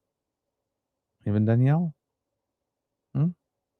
Carney, noting he will be gathering the premiers for a First Minister's meeting Thursday in Ottawa, concurred. Quote, "Yes, 100% absolutely agree with the premier. There must have been 5 things, 5 big topics that we worked through, and in the course of 45 minutes, we worked up an appetite," the Prime Minister said of their bilateral meeting. "We're going to work on moving those forward, and we're going to see each other in 2 days, right?" Against the backdrop of U.S. President Donald Trump's tariffs on many Canadian goods, the leaders discussed the automotive business, critical minerals, and energy. The pizza summit was held around the corner from Ford's home because, he doesn't like to go too far, where he and Carney met privately before their lunch break. It's at least the 4th time the Prime Minister has visited the Premier's house. Last summer, he bunked overnight at Ford's Muskoka cottage before the First Minister's meeting in Huntsville. Amazing how Doug Ford is able to schedule meetings on the 310 days or so a year that he's not legislating, so close to home or his cottage. My, how convenient. He works so hard. It's really interesting that Doug Ford does a good job at reducing his own number of hours commuting, but wants everybody to be in the office 5 days a week. He doesn't even show up 5 days a month. Oh my God. What a guy. Yeah. And then, so yeah, apparently they're all buddy buddy again, and Doug Ford is on board with what we're doing. It's a great strategy now, apparently. If there's anything additional here by Alan and Colin DeMello of Global News, looking here in the article. Let's see if there's anything that's been um, little additional elements that may have not been in the Toronto Star article, and there isn't here. Not much detail on what it is that was said in that meeting specifically to get Doug Ford to call the auto strategy great. I have another one here from Joshua Freeman, who does work on the Queen's Park beat, and seeing if there's anything additional here. Says Ontario Premier Doug Ford appears to have had a change of heart when it comes to the federal government's auto strategy after hearing more about it from federal officials. Quote, I also want to thank Minister Joly for coming up with a great auto strategy that the minister has put together that we're going to be a part of, said Ford at a news conference after the two had met. While the two did not unveil specifics, Ford said he still believes any countries bringing vehicles into Canada should support Canadian existing auto workers. The more cynical among us are kind of stating that Melanie Joly and Mark Carney probably made some commitments or pledges for money for the auto sector, and that has Doug Ford a little happy. Hopefully, it is strings attached money, though, because we know with Doug Ford, federal dollars don't necessarily always get to where they're supposed to. Quote, if the companies are going to come here, no matter if it's from China or over in Europe or over in Asia, there we have one request. Build the vehicles here, protect the auto sector, Ford said. Make sure you get your parts here, make sure we get the technology here, make sure you follow the guidelines. So it would seem here that based on this, even though details have not been revealed, that if BYD were to be coming here, they would be manufacturing over here. And that there was probably a push to get more automakers from Europe as well. For example, one name I heard was Volkswagen, to try to have more plants here where they would manufacture here.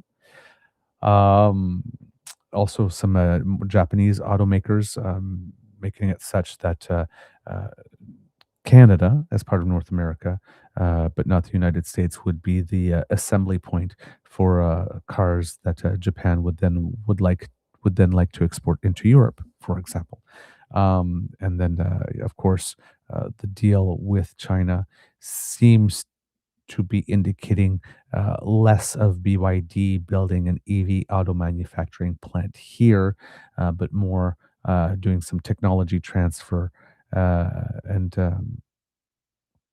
giving us some know-how, some skills, so that a company, maybe a North American company or a Canadian-based North American company, can be started here.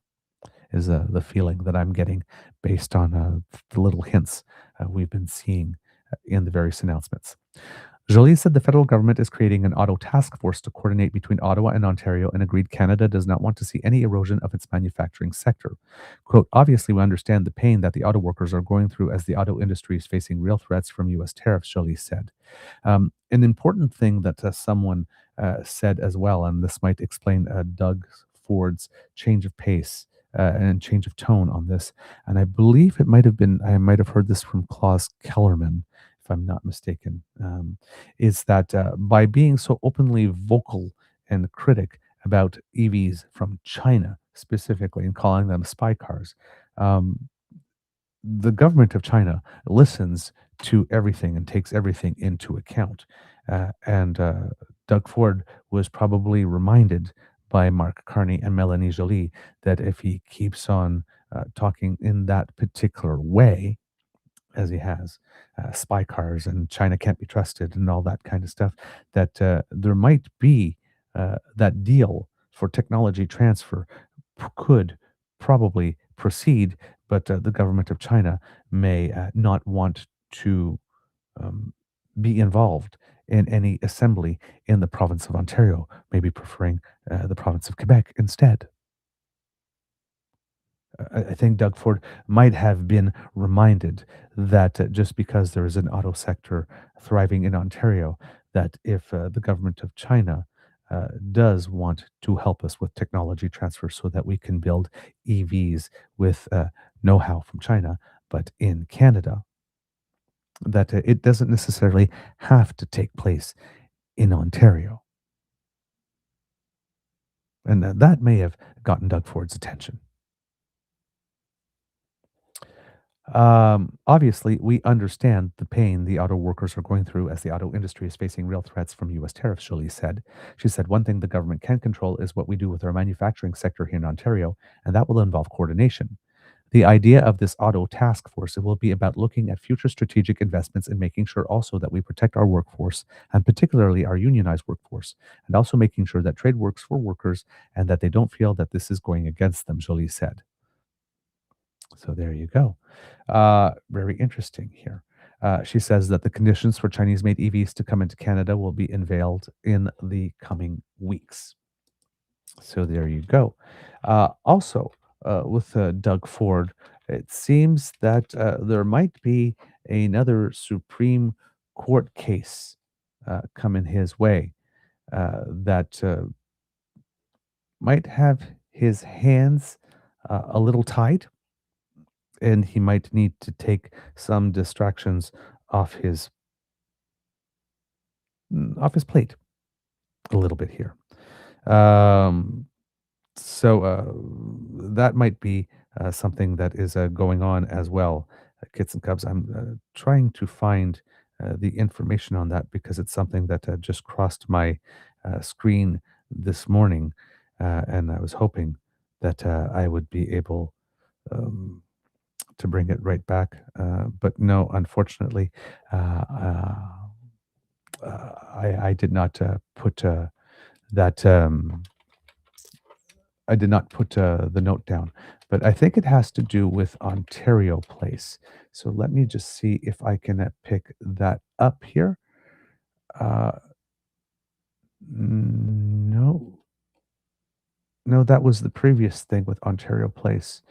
Uh, that was January 8th, and we did report on that. That was the Coalition of Ontario Place Protectors who had challenged the province's Rebuilding Ontario Place Act on the basis that it insulates state action from scrutiny by the courts and therefore violates the Constitution. Okay, maybe I made a mistake, and maybe it's not a new court case, or maybe it was a development in that one. But I saw it very, very briefly uh, at some point yesterday, and cannot find it again, unfortunately. Um, that's too bad. I thought I had bookmarked that for us so that I could mention it, but I guess I did not. Well, if that's the case, it'll pop up again today, and I'll be able to bring it to you tomorrow. If that actually is something. I'm sorry about that, Kits and Cubs. That was my bad there. All right. Let's keep going. That's the Doug Ford stuff I've got for you. I'm just looking at time here to make sure how I'm doing. Okay. Um, it is looking more and more like Canada is going to be going ahead uh, in terms of military purchases with the Gripen for the F-35. And it's looking a lot like we might be getting South Korea as well. Just a lot of news lately about these types of things. And there was a meeting not too long ago between the Prime Minister and a delegation yet again from Sweden. I think it was fairly early after he had returned from his trip, if I'm not mistaken, or maybe just before he had left for it, which had a lot of tongues wagging.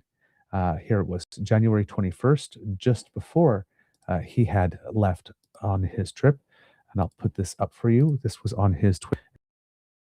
Good to meet with Swedish PM today to discuss the growing partnership between our nations. We're leveraging each other's strengths in clean energy, critical minerals, and defense, and working together in shared missions like bolstering security in the Arctic.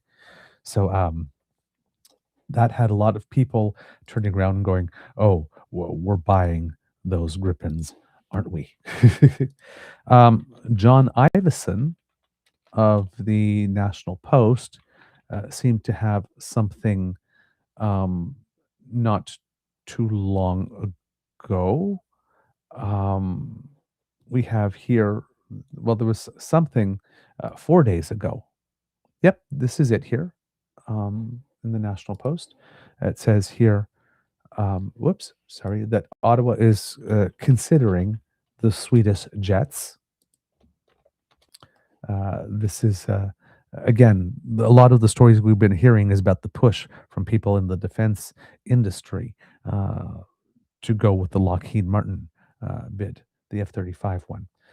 But here, according to John Ivison, the petulance displayed by U.S. Ambassador to Canada, Ambassador, I'm going to have to call him doucheface now because when I refer to him through the other way, apparently we can't sell ads on our show. So you know what I mean when I say Ambassador doucheface. But yes, the petulance displayed by U.S. Ambassador to Canada is exactly what you might expect from Pete Hoekstra if he had just been informed that Canada intends to spend half the money earmarked for new F-35 fighter jets on the rival Swedish Gripen. Hoekstra apparently skipped the class on diplomacy, being about saying the nastiest thing in the nicest way. Instead, he threatened that there would be consequences, once again proving Mark Carney's speech in Davos correct and precise and accurate. For the North American Aerospace Defense Command, or NORAD, if Canada did not buy 88 F-35A fighter jets as the Trudeau government said it would in December 2022, after initially canceling the project in 2015. NORAD would have to be altered and the U.S. would have to fly more F-35s in Canadian airspace, the ambassador told the CBC this week. Oh, really? Mm-hmm. And I'm guessing you're suggesting that this be without our consent and our permission, right, Ambassador Doucheface? Regardless, all the signs point that Ottawa is buying fewer F-35s than it said it would. Sources have told National Post that half of the jet fighter fleet Canada ends up buying by value could be Swedish. David McGuinty, the Minister of Defense, told the Post on Tuesday. No decision has been reached. But reading Carney's speech in Davos, it's hard to see how the government could come to any other conclusion than to diversify its suppliers. He said Canada must develop greater strategic autonomy and build strength at home. Allies must, quote, diversify to hedge against uncertainty, he said. When the rules no longer protect you, you must protect yourself. In those circumstances, it would be folly to continue to subcontract Canada's defense to Lockheed Martin, which also supplies the combat systems on this country's new warships. Buying 88 planes from the Americans does not satisfy the twin goals of building up domestic capabilities or diversifying defense partnerships. Carney ordered a review of the fighter jet purchase last March to find out if buying the fifth-generation F-35s was really the best investment for Canada. Ottawa has already committed to purchasing at least 16 jets and is in the process of building the infrastructure to accommodate them. Canceling the F-35 deal is not a feasible option. The first planes are due to be delivered this year, with the first 8 going to Luke Air Force Base in Arizona for pilot training. But building a mixed fleet, as the Germans have done, is a realistic option. The German Air Force has around 138 Eurofighter Typhoons and has ordered 35 F-35s. The most likely scenario seems to be that Canada will buy around 40 F-35s and complement them with up to 80 SAP Gripens, which would be made in Quebec. The Gripens could be sole-sourced using a national security clause on the basis that the fighter came second to the F-35 in the most recent competition. The military has wanted the F-35 for 2 decades, and for good reason. It's a generational shift in air power. As the leaked D&D technical scoring revealed last year, the F-35 dominated the Gripen in terms of technical and military capability when the two were evaluated head-to-head. Hoekstra called the Gripen an inferior plane that is not interoperable as the F-35 with other allies who have bought the fighter. The fact that it is not interoperable has now become a selling point. By the way, Ambassador Doucheface. People who know their jets advise me that the F-35 is a plane that will still be combat viable in 30 years and will likely prove to be the springboard to autonomous systems. But what use is superior capability if its use is dependent on an ally that has proven unreliable? There have been concerns denied by the manufacturer that there is a, quote, kill switch that could disable the jet, but even if untrue, the F-35 relies on software upgrades that could be denied. Carney talked in Davos about Canada doubling its defense spending, quote, and doing so in ways that builds our defense industries. While companies such as Magellan and Pratt& Whitney Canada contribute to the F-35 global supply chain, the Gripen offers superior industrial benefits for which read, quote, strategic economy for Canada. As part of the strategic partnership the government signed with Sweden in November, Saab said it will create thousands of manufacturing jobs in Quebec.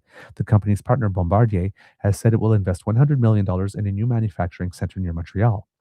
While the Gripen may not have the F-35 stealth capability, it is half the price, more flexible, and can land and take off more easily on short northern runways. In fact, I believe there are only 2 runways in the north where the F-35 would be able to land at the moment, whereas the Gripen probably could land pretty much anywhere where we have some type of runway already in the north. That is a particular selling feature when we are talking about increasing sovereignty. Just saying, it's something to consider. Let's see, what else? The US remains a key ally of Canada, but for the first time in a century, the Canadian forces are reportedly preparing military models to respond to a hypothetical American invasion. However unlikely that scenario is, the fact that it is no longer unthinkable suggests it's time to find new friends. That's John Iveson stating that. So yeah, if we are going to, this might be a happy medium in the sense that none of us really want to buy more than the 16 from the United States than we already do, because none of us really want to give them more money. But if we are buying 40 from them and 80 Gripens, we can turn around and tell the United States, well, we did order more. We're just not ordering all of them that we wanted. As a man, maybe that's a way to placate the United States and make the spoonful of sugar that makes this medicine go down a little more easily.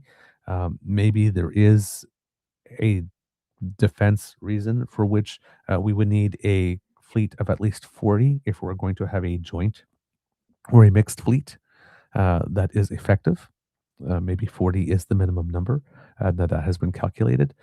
Who knows what the reason is at the moment that we're looking at up to 40.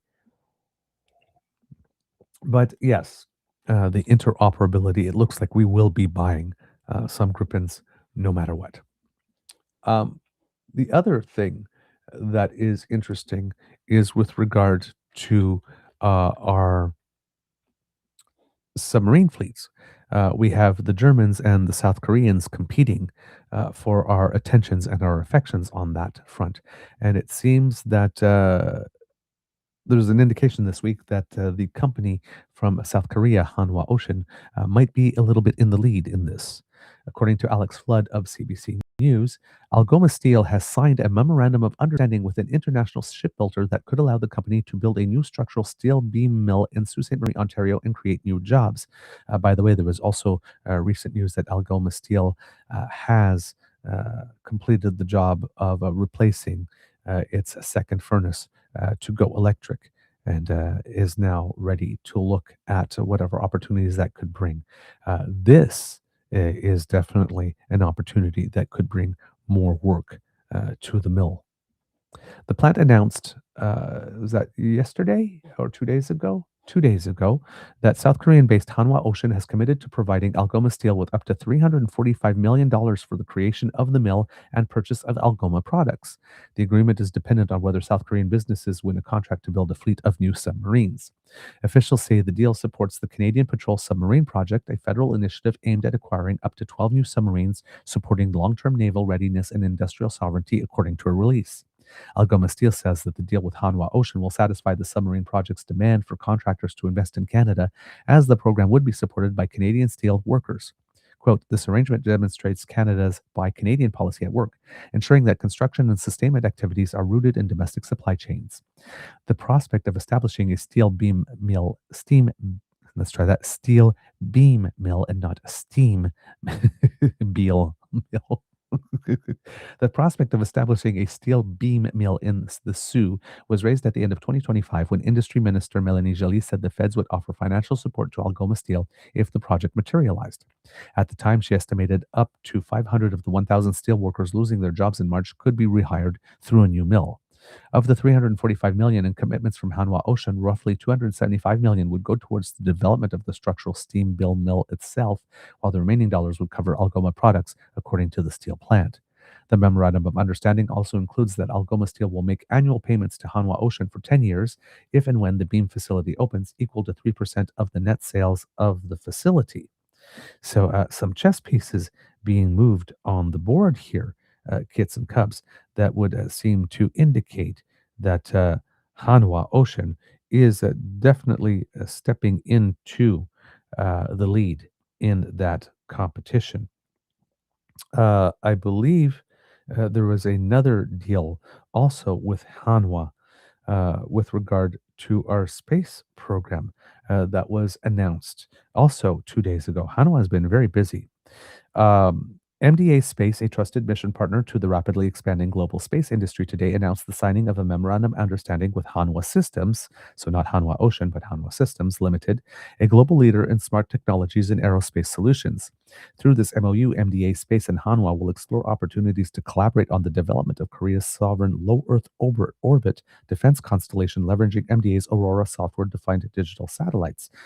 This may be something that has to do with the North. I believe we had talked about this on the show some time ago about the United States wanting Canada's Northwest Passage to be declared international waters, and Canada may be making a sovereignty decision stating that yes, but that is going to remain in those waters. And if ever you are worried about something coming over the north, that phone call about what to do, we are arranging it so that it first comes to Ottawa and not Washington, D.C., because, and here's the part we're not telling you out loud, we do not actually trust you, the United States, anymore, that if there was something coming across the north, that you would not decide that sacrificing Toronto in order to keep New York going is an acceptable loss.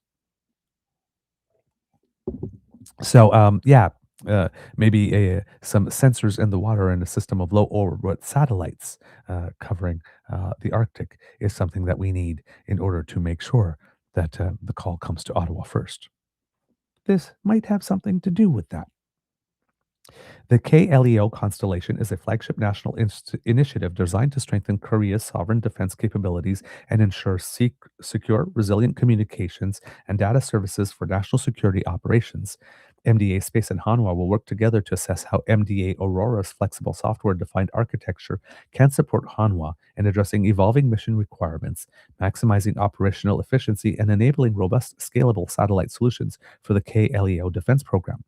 Quote, "We are honored to partner with Hanwha in support of Korea's sovereign KLEO defense constellation," said Mike Greenlee, CEO of MDA Space. This collaboration highlights the global confidence in MDA Aurora's secure dual-use software, defined satellite technology to define mission-critical flexibility, performance, and resilience for national defense networks. Together with Hanwha, we look forward to advancing Korea's defense infrastructure and enabling a new era of secure connectivity. So it seems that this agreement is for Korea coming to us to use Canadian know-how and technology for purposes it has for its own defense. So maybe not the system again for us specifically, but nothing says that by helping this develop this system of low orbit satellites that we don't discover some technology or come across some technology, maybe not discover, that we find could be useful, and to create a phase two of this deal where we use that same type of technology for our own defense purposes. Let's see. This MOU marks an important step in exploring collaboration with a global partner to advance Korea's defense space capabilities, said Jae Il-sun, CEO of Hanwha Systems. We will continue to assess next-generation satellite solutions capable of addressing evolving operational requirements. And big MDA Space and Hanwha Systems getting together and negotiating something on their end. So it seems that the help might be going both ways. South Korea helps us with our submarine fleet, and we help them with their low orbit satellite systems. It's a win win. And the United States doesn't get a piece of the pie in either of those deals, which is not necessarily a bad thing these days. So there you go. Finally, Kits and Cubs. It is looking in the United States like certain things might be coming to a head for Donald Trump, particularly with regard to what's happening in Minnesota. Uh, the first bit of news that we got about this has to do with Mr. Bovino, Greg Bovino, basically losing his job, according to Nick Miroff of The Atlantic, says here that Gregory Bovino has been removed from his role as Border Patrol Commander at Large and will return to his former job in El Centro, California, where he is expected to retire soon, according to a DHS official and two people with knowledge of the change. Bovino's sudden demotion is the clear sign yet that the Trump administration is reconsidering its most aggressive tactics after the killing Saturday of 37-year-old Alex Preti by Border Patrol agents under Bovino's command. Earlier today, President Trump appeared to signal in a series of social media posts a tactical shift in the administration's mass deportation campaign. Trump wrote that he spoke with Minnesota Governor Tim Walz, whom the White House has blamed for inciting violence, and the two men are now on a similar wavelength. Oh, gee, again, that Trump tactic. He goes in, chin up, ass out into a situation. It doesn't work well for him. He doubles down, triples down. It still doesn't work. And now things get really bad because Americans are pissed off that not only white women who are mothers dropping off their kids at school get shot in the face for having done that, but that a white man who is a nurse gets shot for wanting to help someone who had fallen to the ground, apparently. It would appear. Had an ICE officer fallen to the ground instead, you could probably believe that that same nurse would be there trying to help them get up as well. But an ICE officer wasn't the one that fell down, so he died. Pretty much. And then, like they did with the white woman, claimed that he was some type of domestic terrorist. And that claim of domestic terrorism seems to be apparently he had an incident the week previous where his ribs got bruised, and therefore he was in a database. So there are some people speculating that they might have ran his name and just decided to shoot him on sight.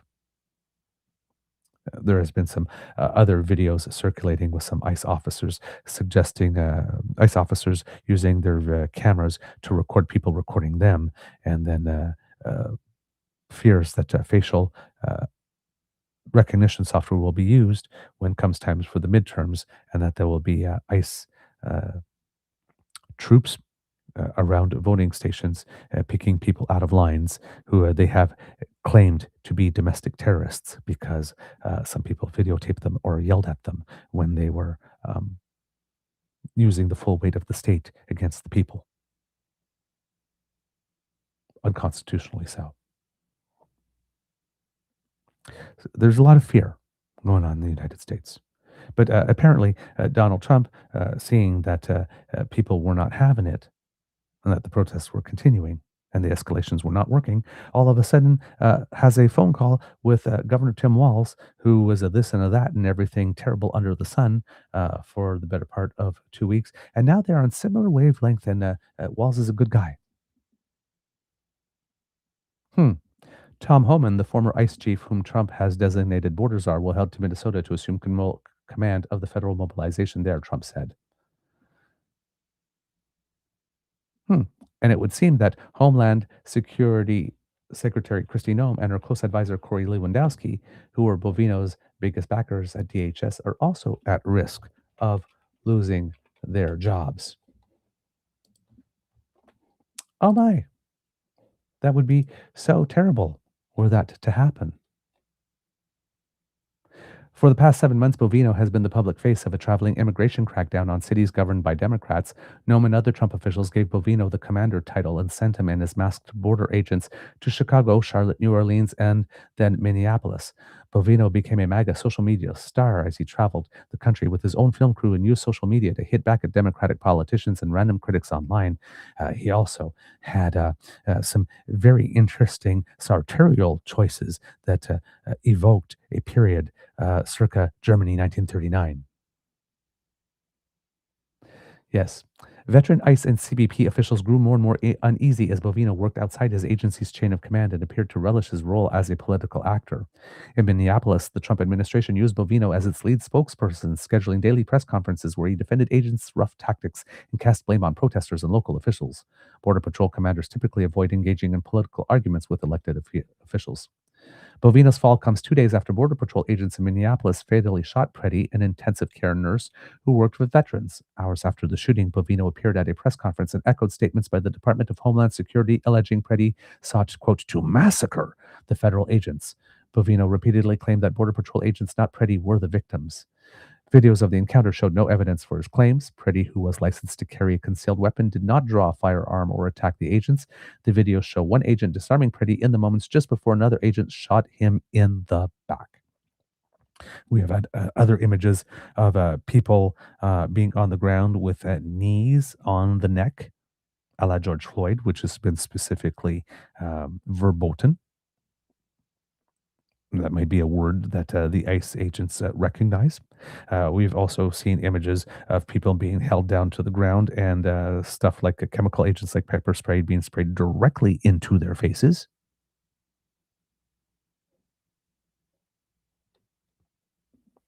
Yeah. DHS and U.S. Customs and Border Protection officials did not immediately respond to questions about Bovino's departure from Minnesota and his current role. Asked about Bovino and Nome, a White House spokesperson referred to Press Secretary Caroline Leavitt's statement today that Nome has the president's utmost confidence and trust. In another post, Trump said he also spoke with Minneapolis Mayor Jacob Frey. Lots of progress is being made, the president wrote. Tom Homan will be meeting with him tomorrow in order to continue the discussion. Bovino looks like he might be gone, but it doesn't stop there, kits and cubs.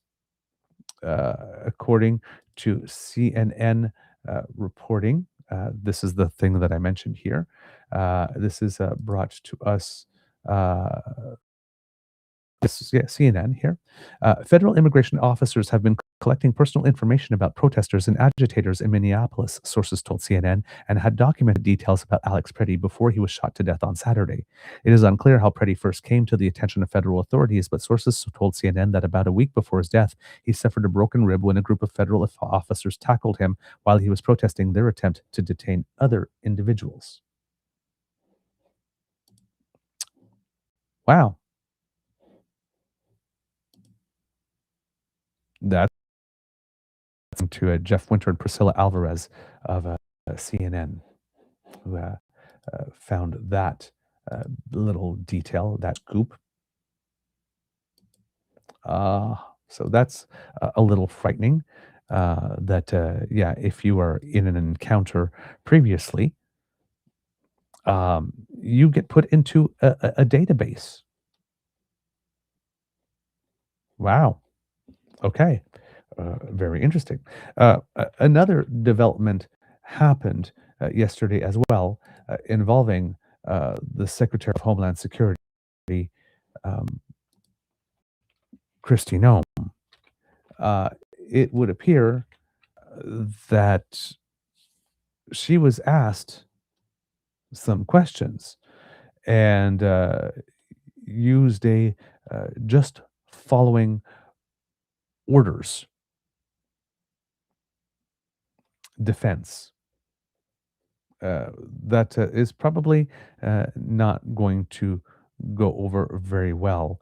But yes, it seems that she was she basically pretty much threw Trump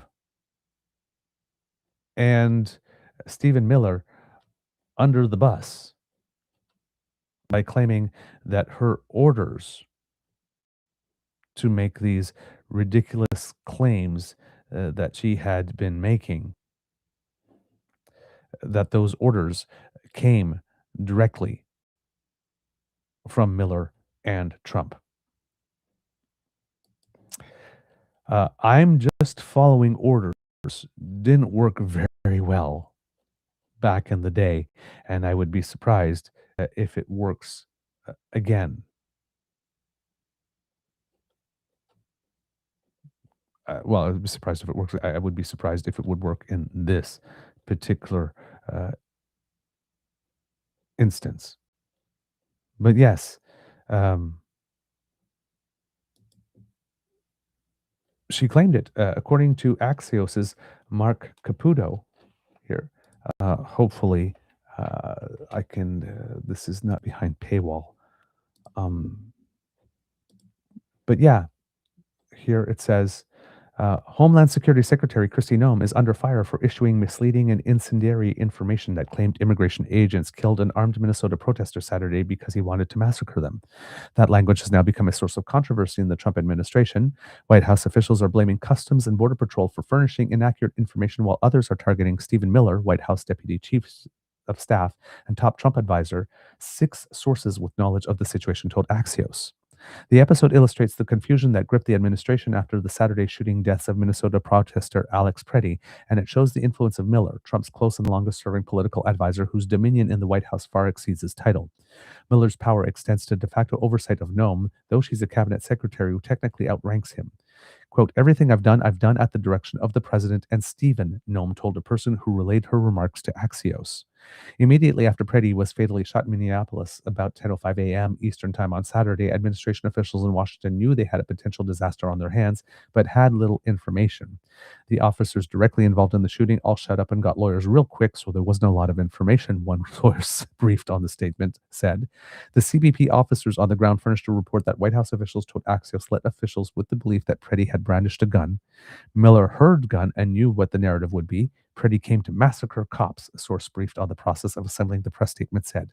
Quote, any early comments made were based on information sent to the White House through the CBP, Miller told Axios in response to an earlier version of the story in which others blamed him for the massacre statement. So they blamed him, and then he threw the CBP under the bus, Customs and Border Patrol. I'm sure they're going to appreciate that. DHS posted the statement at 12:31 p.m. on X. Some White House officials had signed off on the statement, but others had not, leaving them frustrated. Quote, others within the White House attempted to in the White House. Let's try that again. Others within the White House attempted to clean up the DHS statement prior to it being sent, but it had already been disseminated, said one source familiar with the episode. President Trump was kept apprised of the statement by Miller and Noem's top advisor Corey Lewandowski, one of Trump's former campaign managers in 2016, according to 2 sources, and a source of constant trouble then, and Trump does not seem to ever learn his lesson because he brought him back, clearly. Minutes after the DHS statement, Miller posted on X and called Preddy an assassin, which a source said was also based on a preliminary report from Customs and Border Patrol. Vice President Vance then reposted it on his page. Noem subsequently used that language at a news conference, as did the Border Patrol commander then overseeing operations in the Twin Cities, Greg Bovino. Quote, Bovino should be blamed for the misinformation about Preddy, not Stephen, a White House source said, adding that Bovino supplied the details about the shooting to those in D.C. Everybody's throwing each other under the bus. Boom. They're scrambling. Oh my God, they are a hot mess. During her news conference, Noem also inaccurately suggested Preddy was brandishing his weapon, although videos showed he never reached for his weapon and had been disarmed before he was shot. As more videos from bystanders and observers contradicted the official narrative over the weekend, Trump became agitated with what he saw on TV and social media and decided to make changes in the Minnesota operation. On Monday, he dispatched border czar Tom Homan, a critic of the heavy-handed law enforcement efforts pushed by Miller. Miller said the Minnesota operation didn't follow the guidelines established by the White House in the aftermath of the January 7th shooting of another Minneapolis demonstrator, Renee Good. Specifically, Miller said Bovino's crew was supposed to divide its force into 2 groups. One unit was supposed to handle the arrests of specifically targeted criminal aliens, and the other squad was in charge of crowd control to keep disruptors from interfering. The White House provided clear guidance to DHS that the extra personnel that had been sent to Minnesota for force protection should be used for conducting fugitive operations to create a physical barrier between the arrest teams and the disruptors, Miller said.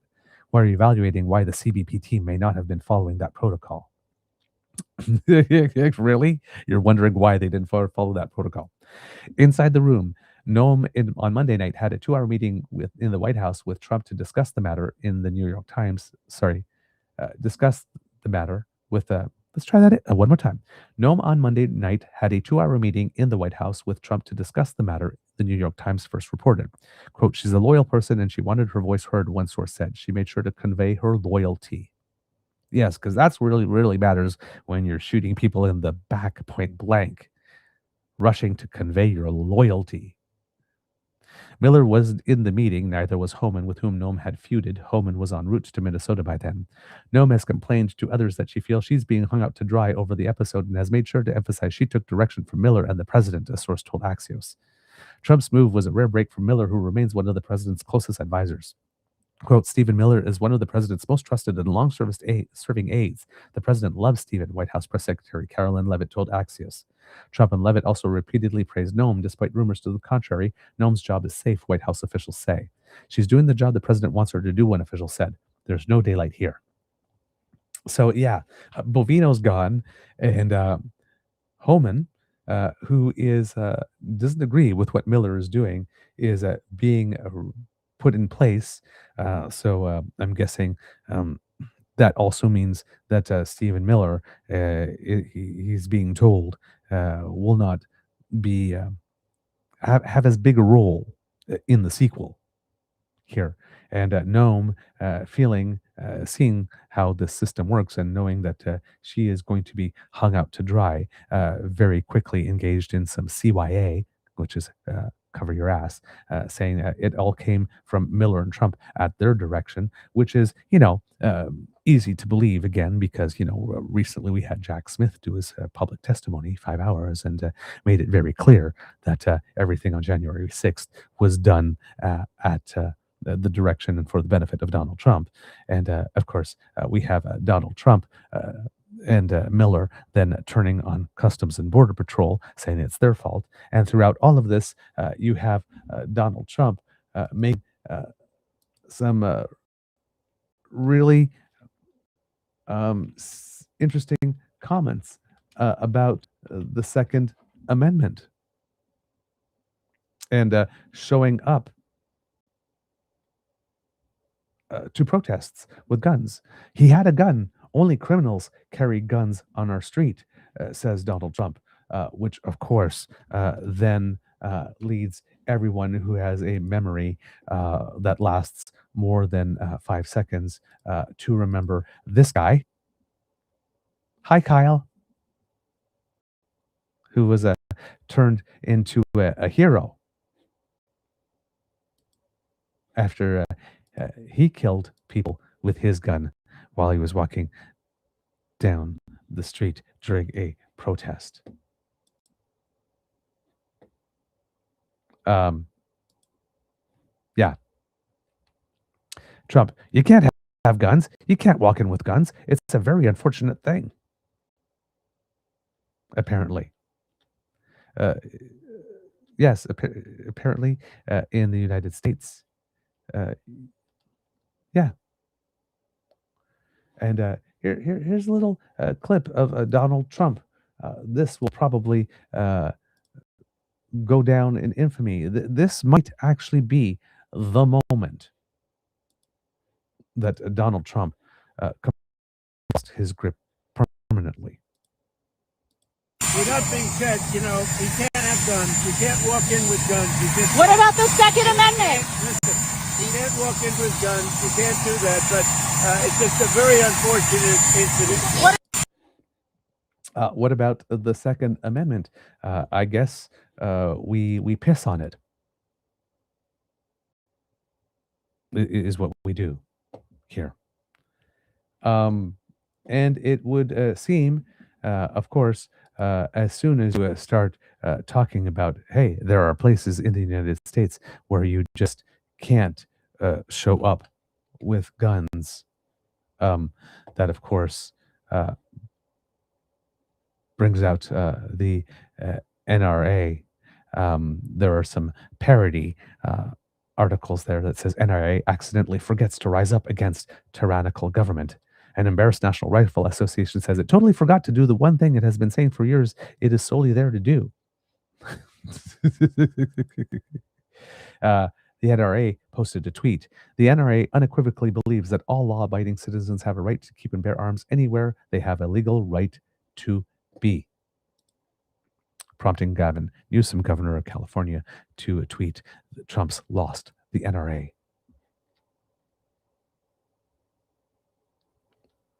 Yeah. The NRA statement on the Minnesota shooting, January 24th.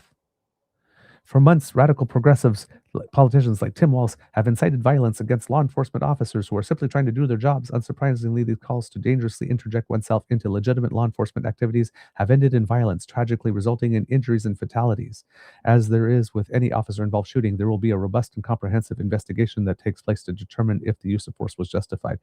We cannot presume that anymore, actually. That's not true. I believe in the second case, there was a court order to allow I think more local officials to have access to the site, and the FBI or ICE or whoever decided not to obey that legal order. So no, there isn't a robust and comprehensive investigation that takes place as there is with any officer involved shooting NRA. As we await these facts and gain a clearer understanding, we urge the political voices to lower the temperature and to ensure their constituents and law enforcement officers stay safe. So that was the 24th, and 3 days later, the NRA unequivocally believes that all law-abiding citizens have a right to keep and bear arms anywhere they have a legal right to be.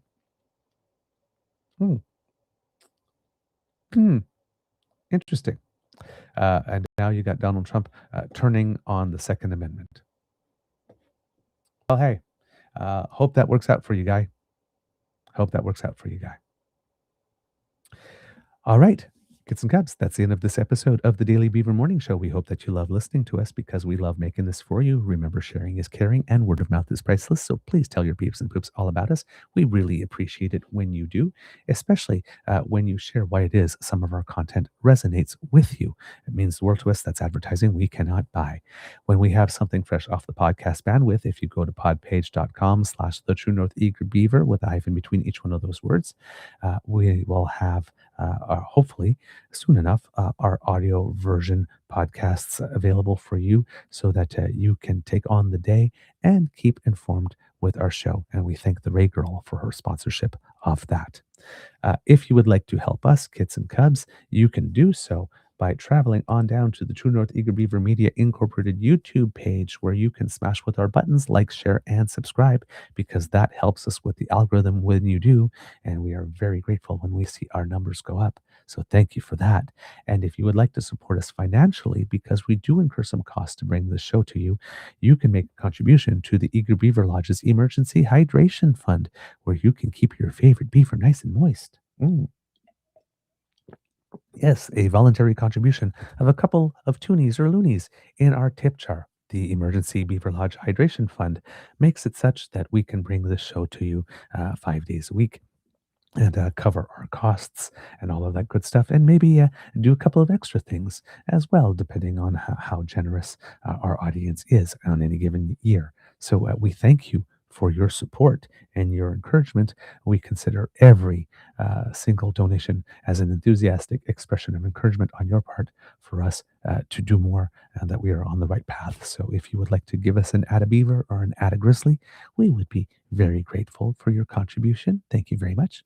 And if you are buying Canadian and want to contribute and don't want any of your donation to go to the Broligarchy south of us, then you can use our email address, truenortheagerbeaver@gmail.com, as a way to do a direct transfer so that your transaction remains entirely Canadian and we get 100% of your donation, making your beaver buck have a little extra bang. And that's always a good thing.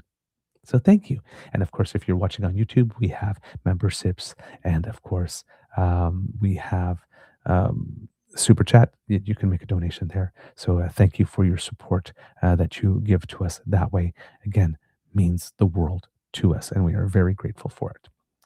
All right, kids, because sometimes you do not have the means to make a financial contribution, but you still want to contribute to the show. Well, you can. truenortheagerbeaver@gmail.com. Our email address is where you can send us comments about the show, good, bad, or ugly. Let us know what you think. Offer us some guest suggestions. Share some good news that you have to give us a break from the doom scrolling.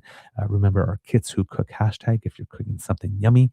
And we would love to see what it is, because sometimes that gives us ideas. All of that, kids and cubs, we would appreciate it. And I just put the QR code to bring you to the Eager Beaver Lodge Hydration Fund there on the screen. I had forgotten to do that earlier, so that was the switch there.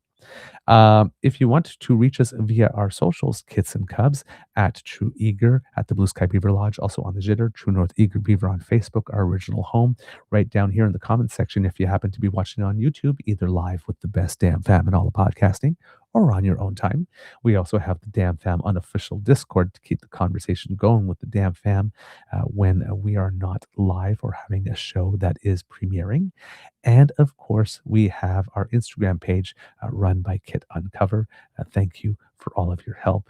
And thank you for everyone who participates and joins in the conversation and does.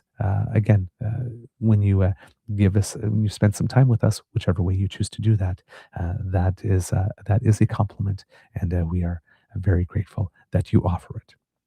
Because democracy is something that you do, kids and cubs, remember on the 7th of February, that's your date to vote in the leadership race for the Progressive Conservative Party of Prince Edward Island. So please be sure that if you are registered to vote, that you do that.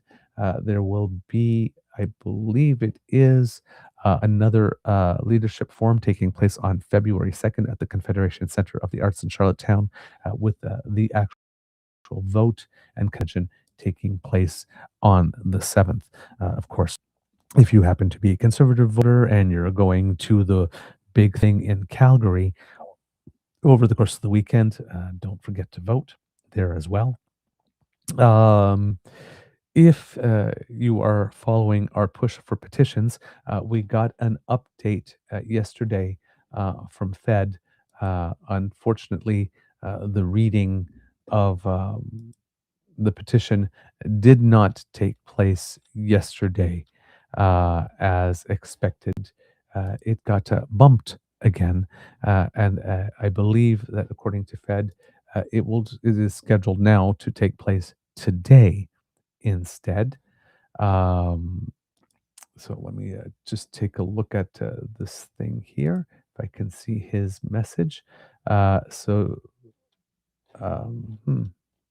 I did not see that, so sorry, kids and cubs. That's my fault. I went to the wrong place to look at that. But I believe it's been pushed back again to this afternoon. Seeing it right here, there it is, 3:15 today, approximately just after a question period. So if you're following that, reading of petition E6679 to bring a little more political honesty into our political system. That will take place then if there isn't another schedule change, of course, that is. We have our other two petitions, of course, House of Commons petition E7027 that calls upon our health minister to exercise the power of disallowance under Section 90 of our Constitution Act to annul or repeal provincial legislation enacted in Alberta or Saskatchewan that restricts the rights of transgender and gender diverse people, legislation that is shielded from scrutiny given the notwithstanding clause has been invoked. So you can go and sign that one. We will include the link for you. We are at 29,568 signatures on that one, kids and cubs. And here's the link in the chat for you. And the other one that we have is House of Commons petition E6821, which calls upon the House of Commons in Parliament to pass legislation requiring majority Canadian ownership and control of print, digital, and other non-audio-visual news media to protect Canadian sovereignty, ensure journalism integrity, and guarantee that our media reflects Canadian priorities and values. This petition, Kits and Cubs, is now at 15,918 signatures, and we have this for you in the chat as well as a link. And then finally, of course, if you are interested in the high-speed rail project, there is a public consultation process going on that will last about 3 months, and you can participate in that by going to altotrain.ca/en/public-consultation and participating in that way. All right. Words of wisdom, kids and cubs. Uh, uh, Lists are very good things if you've got a lot of stuff to do in a short amount of time and you want to make sure that you don't miss anything and that things don't just pop out of your mind. Make lists, check them off. They're very, very, very helpful. There you go. Can you tell I've been using one? All right. It can be a tough world out there, kids and cubs. Please be kind to and gentle with yourself. And at the count of three, can we have a little audience participation, please, kids and cubs, in the form of you saying, Mr. Beaver, please cue the cock in 1, 2, and 3. Oh, yes. I love hearing that sound. Kids and cubs, here you go, because I live to serve. You are listening to a True North Eager Beaver Media Incorporated podcast. The True North Eager Beaver podcasts are proudly brought to you by our founding sponsors, the Misfit Mysteries from Corvid Moon Publishing, your source for science fiction, fantasy, and cozy mysteries featuring a broad diversity of characters. CanadianTarot.com, their uniquely Canadian online eclectic tarot community, and the Peppermaster, hot pepper sauces made from farm-fresh ingredients to thrill your taste buds and expand your mind. We are grateful to the Crier Media Network for its support, Pete Jarvis for our artwork, and Paul Joseph Something for our opening and closing sequence music.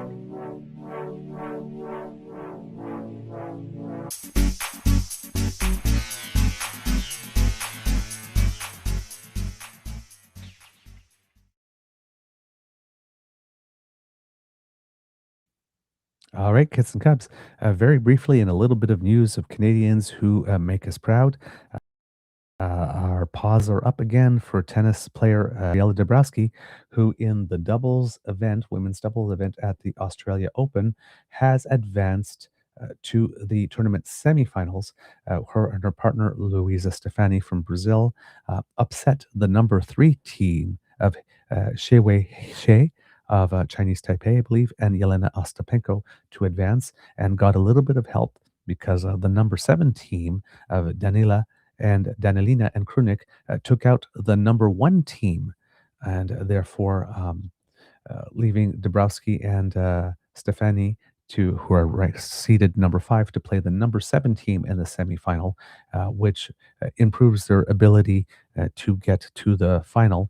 And should they win, if everything goes according to order, they will be playing Elise Mertens and her double partner from China, Shui Zhang, in the final if that would happen, but they still need to get through their semifinal as well.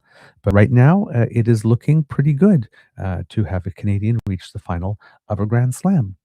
Again, and remember Gabriela Dabrowski with her then partner Aaron Routliffe won the US Open, the final Grand Slam of the last season. If she could make it 2 in a row, that might go a long way to cement herself as a future Hall of Famer. So we will definitely pay attention to that and cheer. And of course, Canada, less than 10 days to go before the Olympic Games.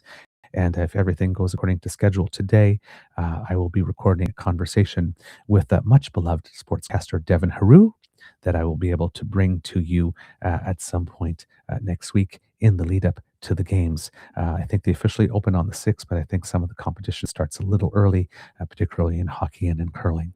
You might be able to watch some matches as early as maybe the 4th or the 5th on that front. So getting ready. Go Canada, go. Go Canada, go. We're very, very excited. And with that, kids and cubs, I say amour et bisous. And we will see you again tomorrow. Bye, everyone. And like that, I am gone.